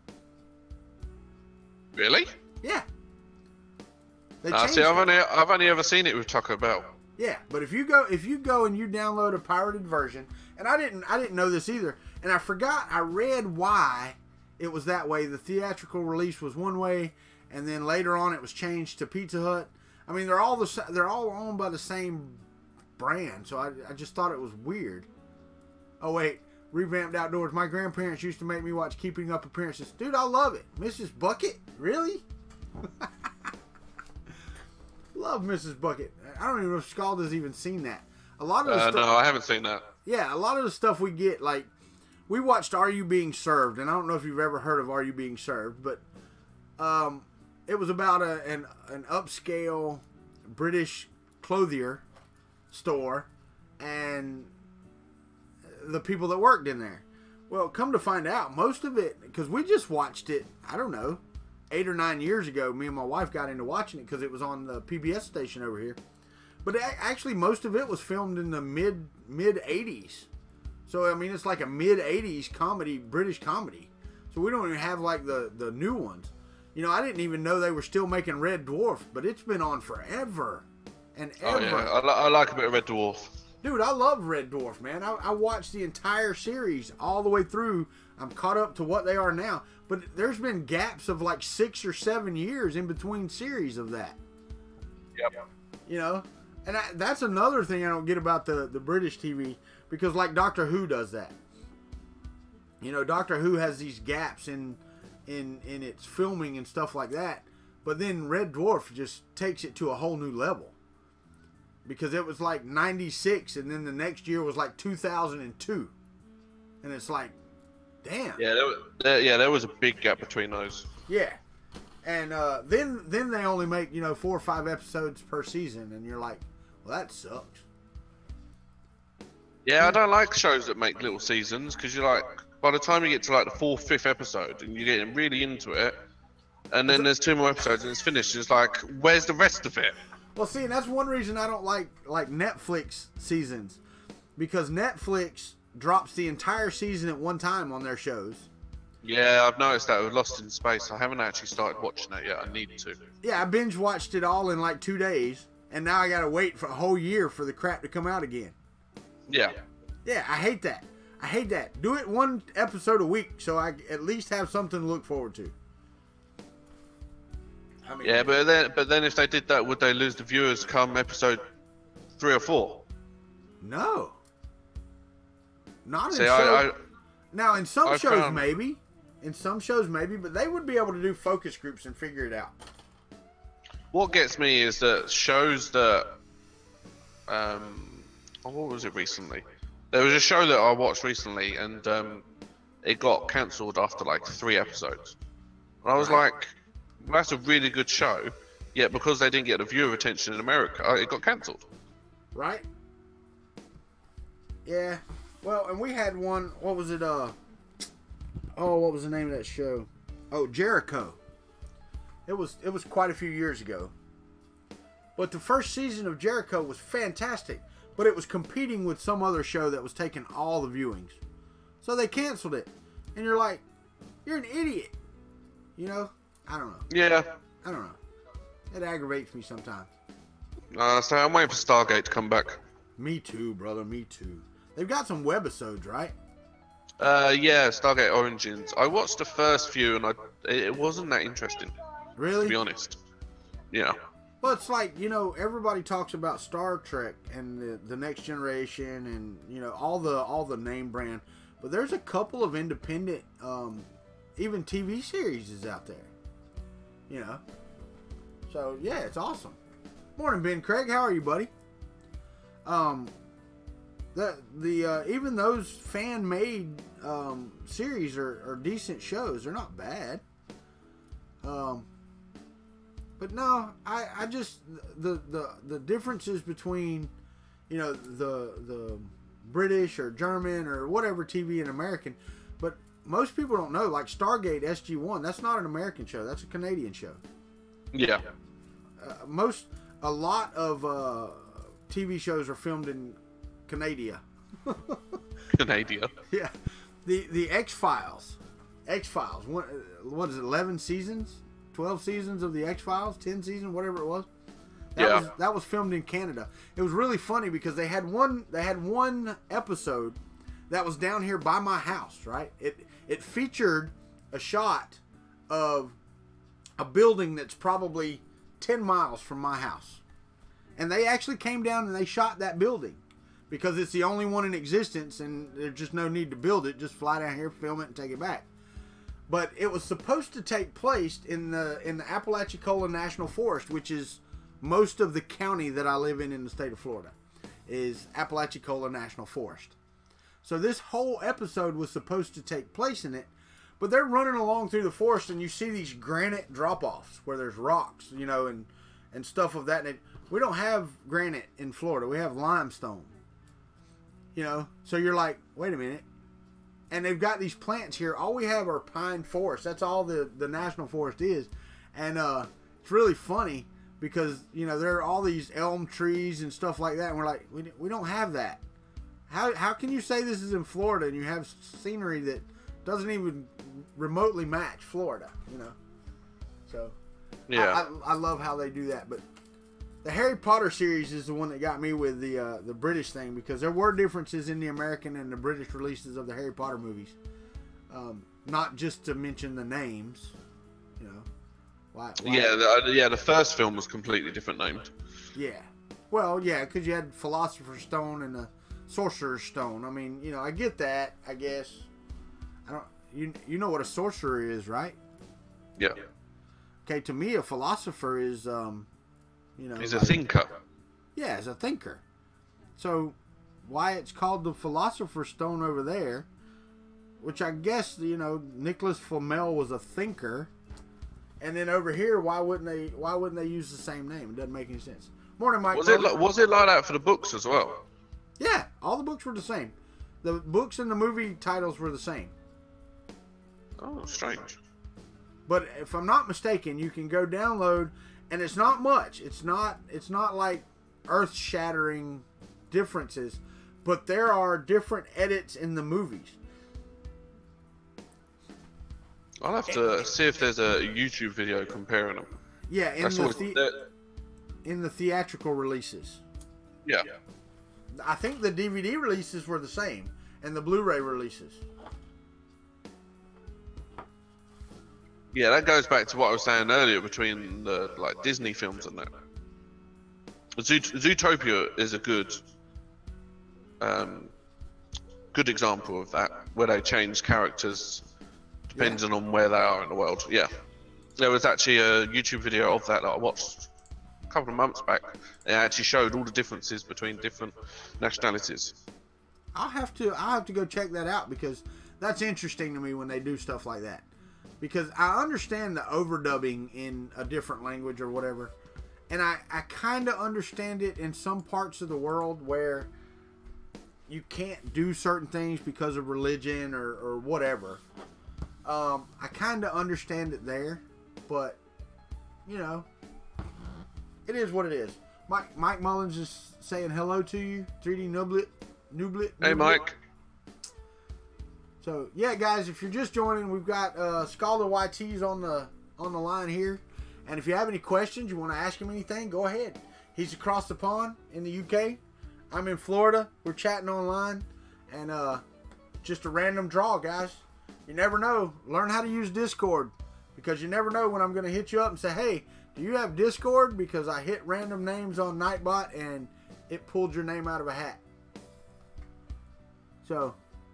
It's been pretty fun. I mean, it's not that, you know, we've had this amazing conversation, but it's pretty cool to do. So, I've enjoyed it.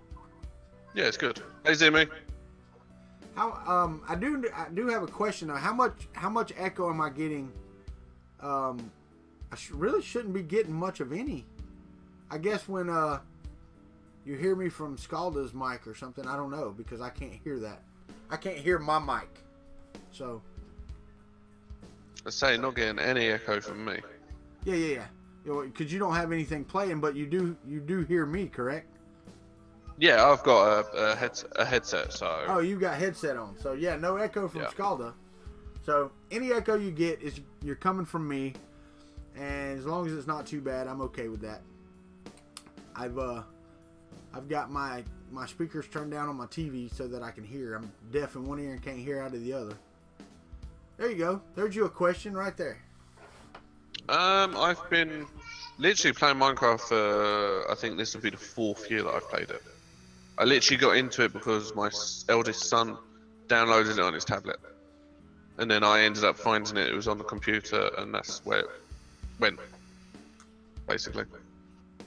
Well, see, that's interesting to me as well, because I bought an Xbox One S for Christmas, this past Christmas. We bought a PlayStation 4 and an Xbox One at the same time. We had neither. We had the PS3 and the Xbox 360, so we upgraded both of them. Yep. And the edition of the S that I got came with Minecraft and 3 stories or 2 stories or whatever they call them in Minecraft. So I have those. I have not played it not one time. I've watched my friend do the Minecraft thing with his son, but if I play it, it would just be me. And I like puzzle games, so. And I don't like puzzles. Too much thinking. Well, I don't mean crossword puzzles either. So I'm not talking about sitting there figuring. I'm talking about figuring out how a lock opens, or getting clues and going to the next level. And I don't like shoot 'em up games. I don't like RPGs so much. Well, I guess those games are RPG. You play that character, but you know what I mean. Yeah. Going back to puzzle games, actually, there's a good game on Android called The Room. They're a good set of games. The Room. The Room. If you like puzzles and progressing through, they're good. Is that anything like Escape Room, where you have to figure out how to get out of the room? Yeah. Well, it's really funny because there's 3 of those places in Tallahassee where you can do that for real. Yeah, my wife keeps saying she wants to go to one. Yeah, they're just expensive, man. It's kind of dumb to be that expensive. Yeah. But I kind of understand it, but... my answer is that I'll lock her under the stairs and see if she can get out. Yeah. Well, yeah, that'll work. You put her in the cupboard under the stairs, do you? I try to some days. Yeah. But no, it's really amazing how big of a hit Harry Potter actually was in the United States. I was talking with who was I talking to yesterday? Was it yesterday? A couple days ago. Saturday. I was talking to Xander, Fun King 3D's son, Xander, off of their channel. We were at the pizza place and he was reading The Sorcerer's Stone, the Philosopher's Stone for you. It was his first time reading it. He checked it out at school and he was reading the book. And I told him, I said, I love those because I have them all here. I bought all the hardbacks as they came out. Well, not the first one, of course. I had to wait for it to get, big enough for me to hear about it. But the last one, the last book, I ordered off of Amazon because I wanted it the day that it came out. And yeah, I did that with the last 2 books, I think. Yeah, and they delivered the day it came out. I didn't have to go stand in line. I didn't have to do any of that. So I got the book, and I sat down on my couch, and 26 hours later, I put the book down. I read that book straight through. So, yeah, I read the first book. I went on holiday with my parents. So it was only a week holiday, and we picked it up at the airport, and I read the first 2 books in that week. Yeah. And I guess the tale is true. It's one of those where the underdog wins in that, and I think that's why it appeals to so many people. Because everybody has that little part of them that's unsure or, discombobulated or whatever you want to call it.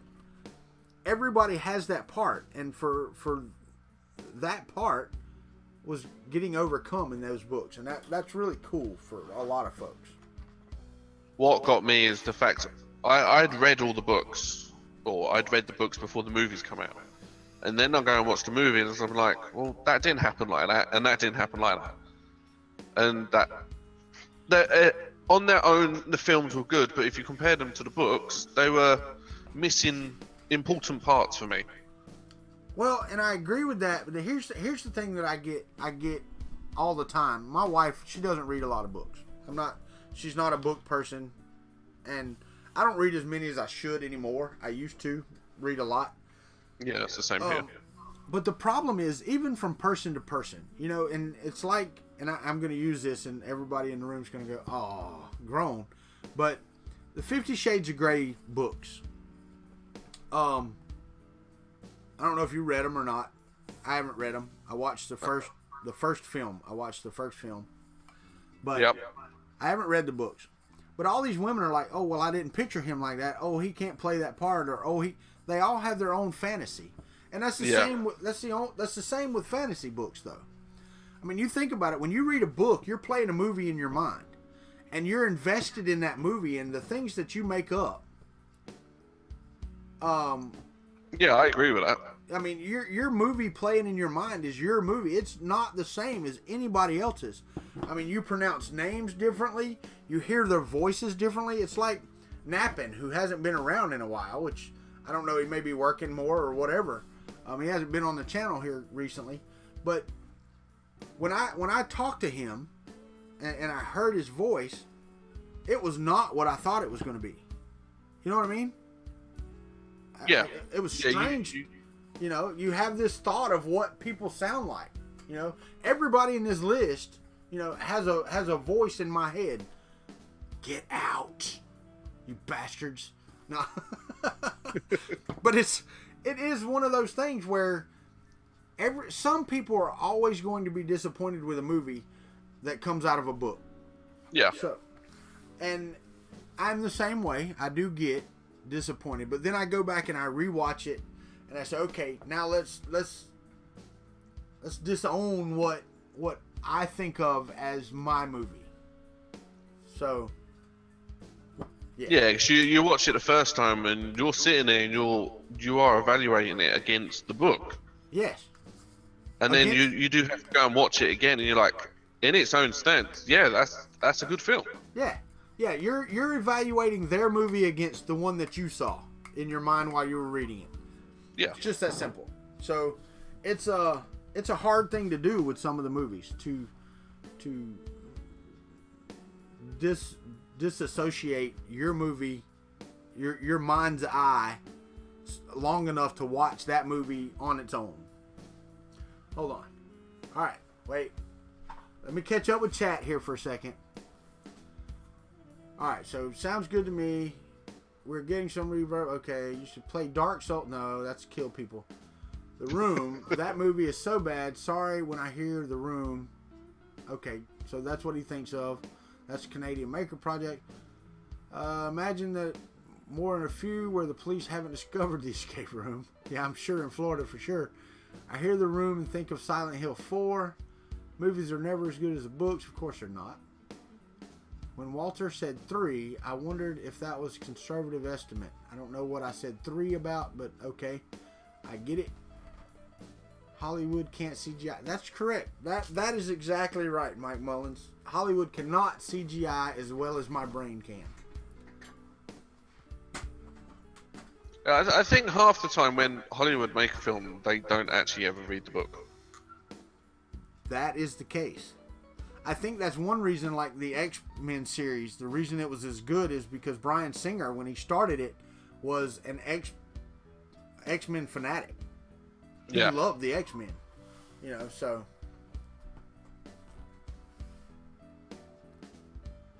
Yeah, see, and Ron came in and said, Walter, it's great to hear someone else refer to reading as a mental movie.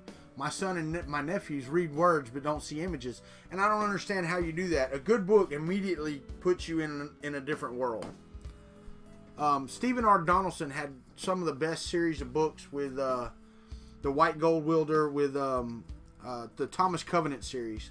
I don't know if you ever read them, but the man the man had leprosy, and he got transformed into another, or transported into another world, and you never really know whether or not he fell down and hit his head and he's just having these visions or what. But anyway, it's a really good series. It's a really good series of books. But it's one of those that you get this world and you go into it, and your mind you just escape into this world and you watch this movie in your mind. And it's really cool. And I think as far back as I can remember, I've done that. You know, but I think the first book that really got me to do that, and I was so disappointed when the cartoon movie came out, and that was the Dragonlance Chronicles by Margaret Weiss and Tracy Hickman. And I don't know if you ever read those either, but it's the books that started Dungeons and Dragons. So that was iconic to me. And when I saw the cartoon that they produced out of those books, I was so pissed off. I mean, it's just, oh God, it made me so mad. It's not like the Harry Potter, not like the Harry Potter movies, because I was like you. I'm like, oh, they left that out. Oh, that should have been in there. Oh, that didn't quite happen that way. But it still followed the spirit of the books. You know what I mean? Yeah. So I get that. You know, it's kind of like watching the Lord of the Rings series, the entire series. I wish they'd have done it in order. You know, did the Hobbit first and then that. But anyway. Used to read Stephen King, but then realized that he takes forever. No doubt, Ron. Ron is correct there. Apocalypse Survivor is a nerd. Did you read his comment? Read his comment. Scalda. Yeah, that's a nerd right there. Yeah, that's a pure nerd. Mitchell Wong, ho, what's up, buddy? How are you this morning?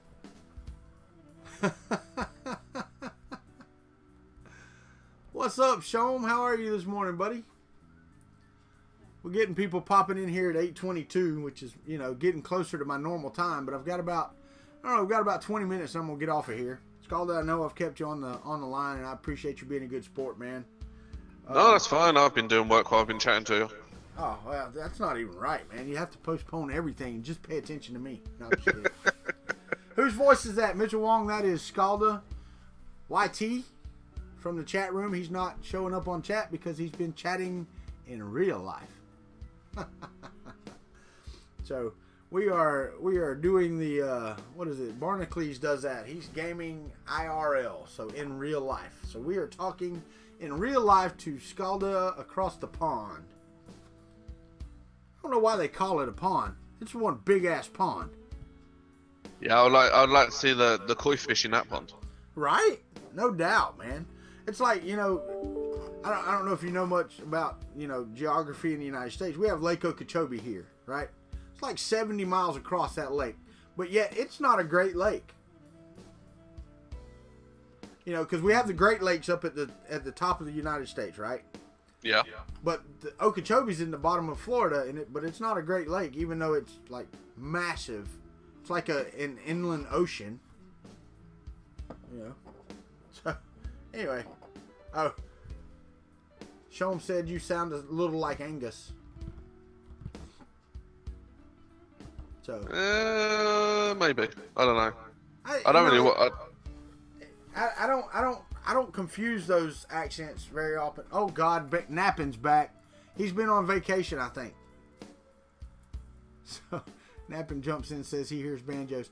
Well, guys, what's Scalda's channel? Just click the little dots beside his name and go to his channel. It'll take you right there. It's Scalda, right? Is it Scalda YT is the name of your channel? Yeah. Yeah, Scalda YT on YouTube. So there you go. Fernando's in here in the house. And Nappin said, oh crap, a Skippy. Scalda won on the Wheel of Fortune this morning. The Nightbot random drawing for who the hell I was going to contact. And I tried to tell everybody after I did. I contacted him and said, hey, learn Discord. Learn how Discord works. And because you never know when I'm going to call your name and say, hey, here's your Discord link. I'm going to need to be able to either hit you on Google or on your email or on how did the slinky turn out. I turned it into a pipe, Mitchell Wong. That ended up down the back of the chest of drawers, didn't it? Well, that was the second one.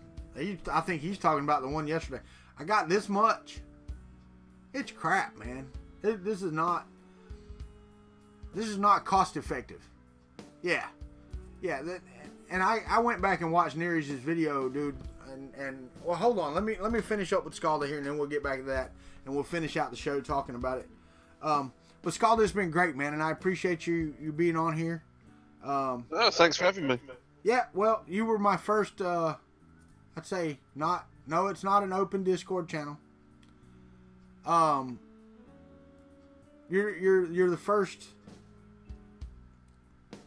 I don't know, non-name brand YouTuber. I don't know how that works. I mean, you know, because I had Glenn on here and I've had Chris Riley on here. So, Their channels are a little bigger than mine, probably yours as well. But yeah, we're gonna do this more often. I'm not gonna say we're gonna do it every day. Don't know that it's feasible to do every day, but I do want to say I appreciate you being here. And it's really weird, Scalda, because you know, as Patreons go, I have 2 at your level, and I think it's pretty cool that it actually pulled your name from Nightbot. I was actually talking to James. I was asking James about it when we first started, but then I'm like, you know what? Nightbot's out here, and I can pull a random name from Nightbot without showing it on the screen. So it's really cool that you can do that. Yeah, Nightbot's got some really good functions. Yeah. So. But no, anyway, thanks for having me. Oh yeah, man. And look forward to talking to you in chat or online some other time. Yep, that sounds good to me. Well, you have a good day, and I'll catch the rest of the stream, and I'll chat to you later. All right, buddy. Have a good one. Yeah, you too. Bye. Bye. And Scalda knows how to use Discord better than I do, because I ain't figured out how to leave a chat room yet. I don't even know how you get out of here. How do you get out? You click on, I don't know how you get out. I'm just going to close the damn thing. But no, Nappin, what I did was I'm creating individual invites. And when those invites are over, and that's just the way it is. Great hearing you, Scalda. Yeah, and then, that's a cool thing to be able to. Scalda was the first call overseas. Nappin, and no, I mean it's open to people that are in the chat. So when I run Nightbot, I can run this and grab a random name from Nightbot, and that person, once there, I can send that link to, but you got to have an email that I can get to, and I'll ask you. I just went out to Twitter.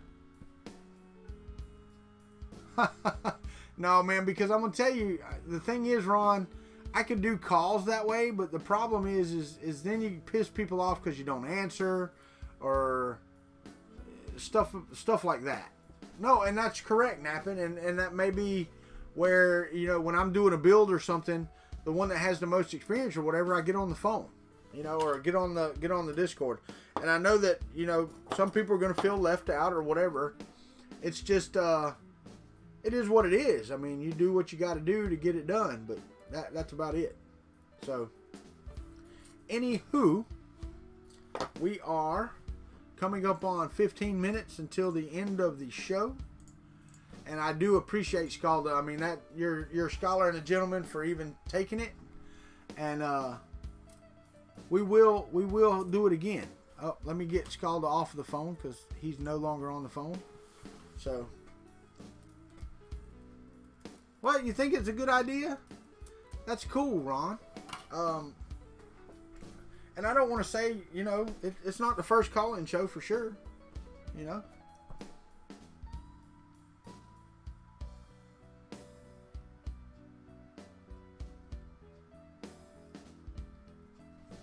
Scalda, that is a good idea. And we are. The problem with multi-streams is that they're. You better hide then. Hold on. Hey man, thank you very much, Ron. I appreciate it. You have a great day at work, buddy.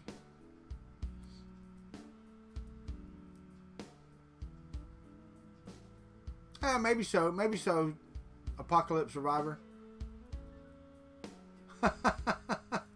I'm streaming. I can't do it for 30 more minutes, so I do have to be on the conference call at 9 o'clock. So, oh God bless America. Man, I'm tired. I know you do, Nappin. I didn't see your answer this morning. Did you? You didn't write me anything on Facebook. I hadn't been on Facebook this morning. I didn't see your stuff last night. I was trying to catch up on YouTube videos. A lot of people.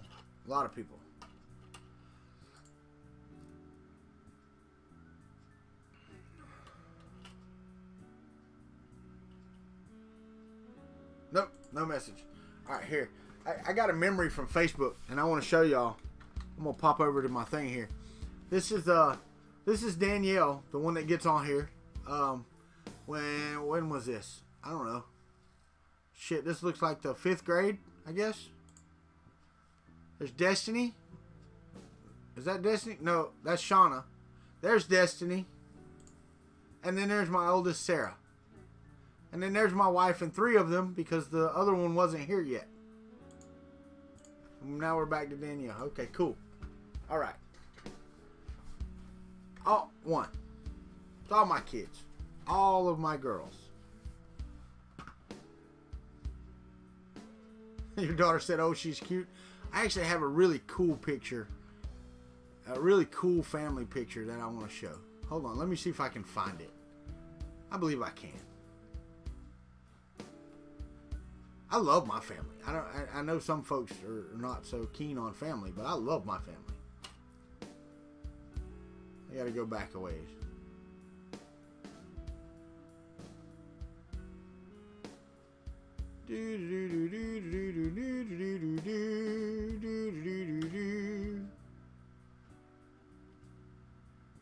Should be right around here somewhere. There they are, right there. You want to see one of my favorite family photos? Come on, you can do it. One of my favorite photos that I've ever had, and it's kind of hard to see, but I'm gonna let y'all see it anyway. There you go. If you can see that.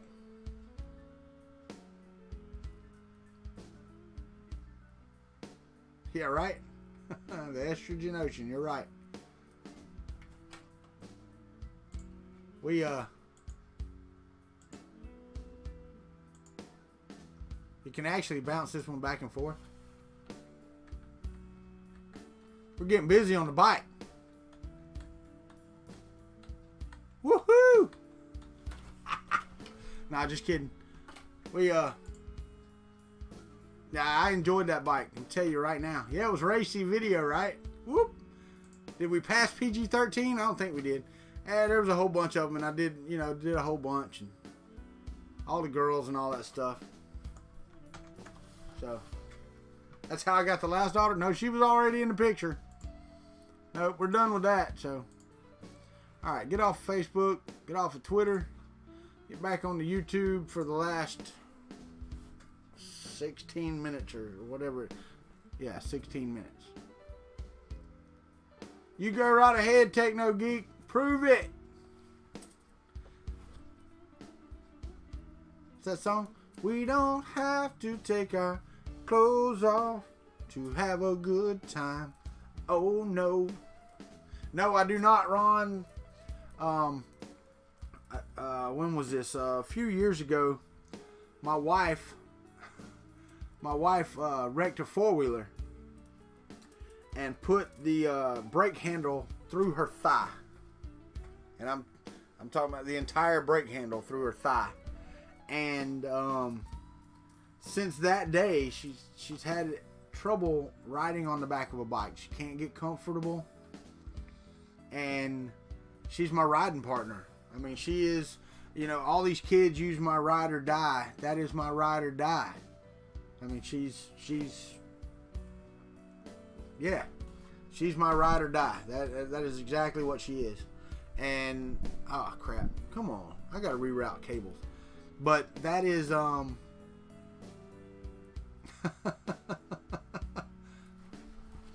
2 hours later. No, it's, that's what it was. Nope. I want another one, but I did get one after I sold that one. I got another little cheap, Yamaha, and just for riding it. But nope, no Mitchell Wong Ho, no tears. But after 23 years of being with one person, it's hard to imagine. I mean, really, and I don't know how many of y'all have been married for that long of a time. But you can think of things you did before you met your wife. But it's hard for me to remember what my life was like before her. If that makes sense.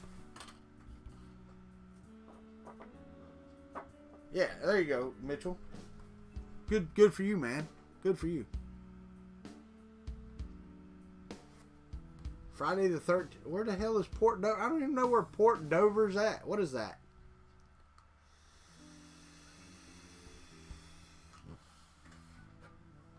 That's something I'm supposed to know?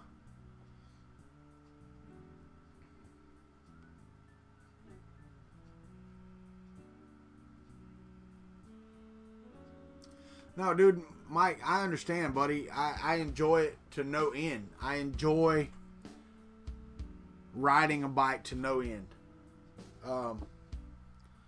Hey, Mike Mullins, that's the way it works, man. If you're not fighting, you're not living. Zimmy's almost 42 years. But, I mean, really, you know, if you sit here and you think about it, you go, I remember when you weren't here. I remember girlfriends I had in high school and stuff like that. But I don't remember what it was like waking up without her. If you want to be that way. And, I mean, we've spent time apart. Don't get me wrong. I mean, and Nappin's never going to... Nobody going to marry your ugly ass anyway. No, Nappin. I get it, buddy. Some people just don't want it. I understand. No, I do. I love being married. I love the comfort of being married. There you go, Survivor. There you go, buddy. But, you know, and she actually got upset the other night, and then she came back, and she's like, you know what? She said, I shouldn't get upset. She was upset about how much I was streaming. And, like, tonight, I can't stream tonight. I've got band concert for my daughter. Tomorrow night, we have the ROTC awards banquet. So, won't be here tomorrow night either. We'll be here tomorrow morning. Today, I guess about lunchtime, I am going to get a package. So, I'll have that. And I don't know if I'm going to start that without y'all or not. I don't know, man. I've been waiting on this damn thing so long. I may just want to start and just get it done. Get her done.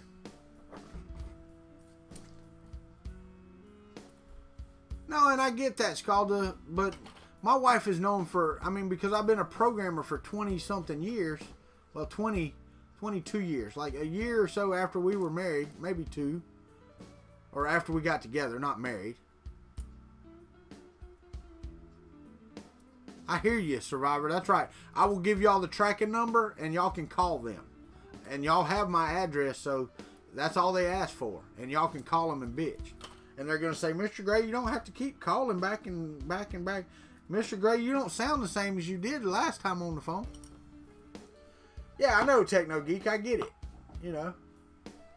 She's going to be the death of you. Well, that's good, Mike Mullins.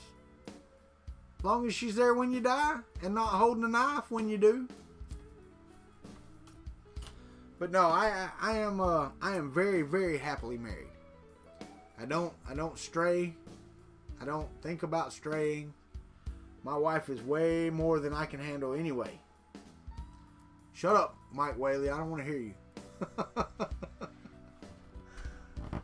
But you'll never do it again? Me either, Mike Whaley. Me either, brother. I will never do it again. Never. Ever. Not happening. This is my second wife. And my first wife, God rest her soul, has been dead for quite a few years. Quite a few years. Quite a number of years. So, anyway. Oh, Somber. You tell a lie. I think you like flirting with my old lady. That's what it is. It's alright. She likes it too. I've been a flirt my whole life. I flirt with everybody. Even Mike Whaley and Nappin. I flirt with Nappin. And have you seen that face?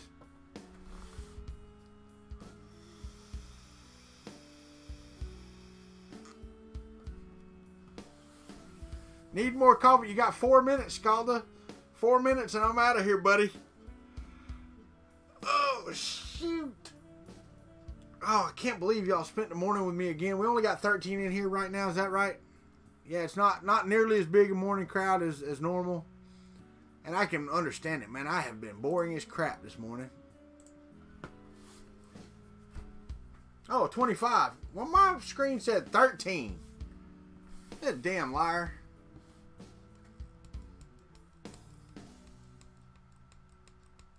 Haha, I hear you. Now John Mack needs to refresh his page because his is saying 21.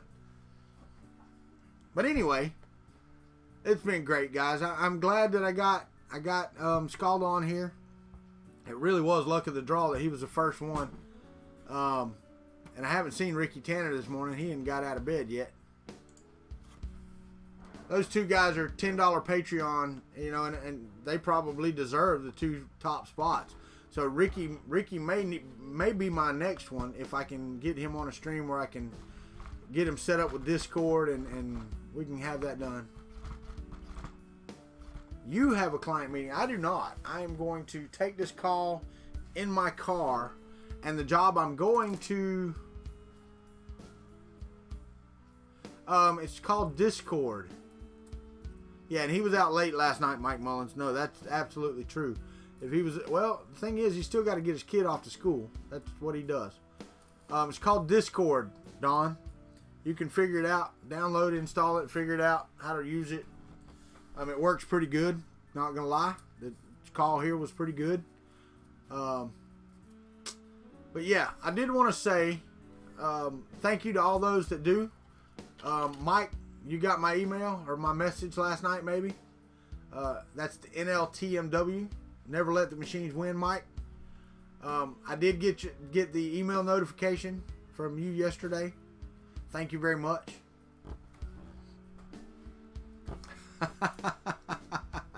As if my wife was there. My wife's not going to be here. She does not like being... She does not like being online at all. She doesn't like being in front of the camera. She says she don't, but I think she secretly does. Nappin', you have a great time, buddy. I'm going to be off here in 2 minutes. I am going to tell y'all I'm going to not do the Patreon video at the first of the stream anymore. It's 51 seconds long because I don't want it. You know, I was watching, what's his name? 3D Maker Noob, Joe. His streams by so fast you can't really read the names. I want the names to be seen. So I'm going to let it scroll by in its 51 second entirety. So yeah, I'm not going to put it at the beginning anymore, but I will put it at the end of the video. It will be the last thing that plays. It will play us out of here as it should. We have 1 minute now, and I am going to pop over to the wait screen here in just a second. I need to go to settings. I need to see what I think I know what it is. Yeah, I do. So I can basically mute my mic, hit the key, and it's gone. Guys, love each other. Have a great day. I'm going to get out of here. I'm going to sign off with the Patreon screen. Scalda, I'm sorry that you went to make coffee. I told you only had 4 minutes, and I've got to go. So, everybody, y'all be nice to each other. Tell everybody bye. Y'all have a great, what is this, Tuesday. And I'm going to sign out of here with the Patreons.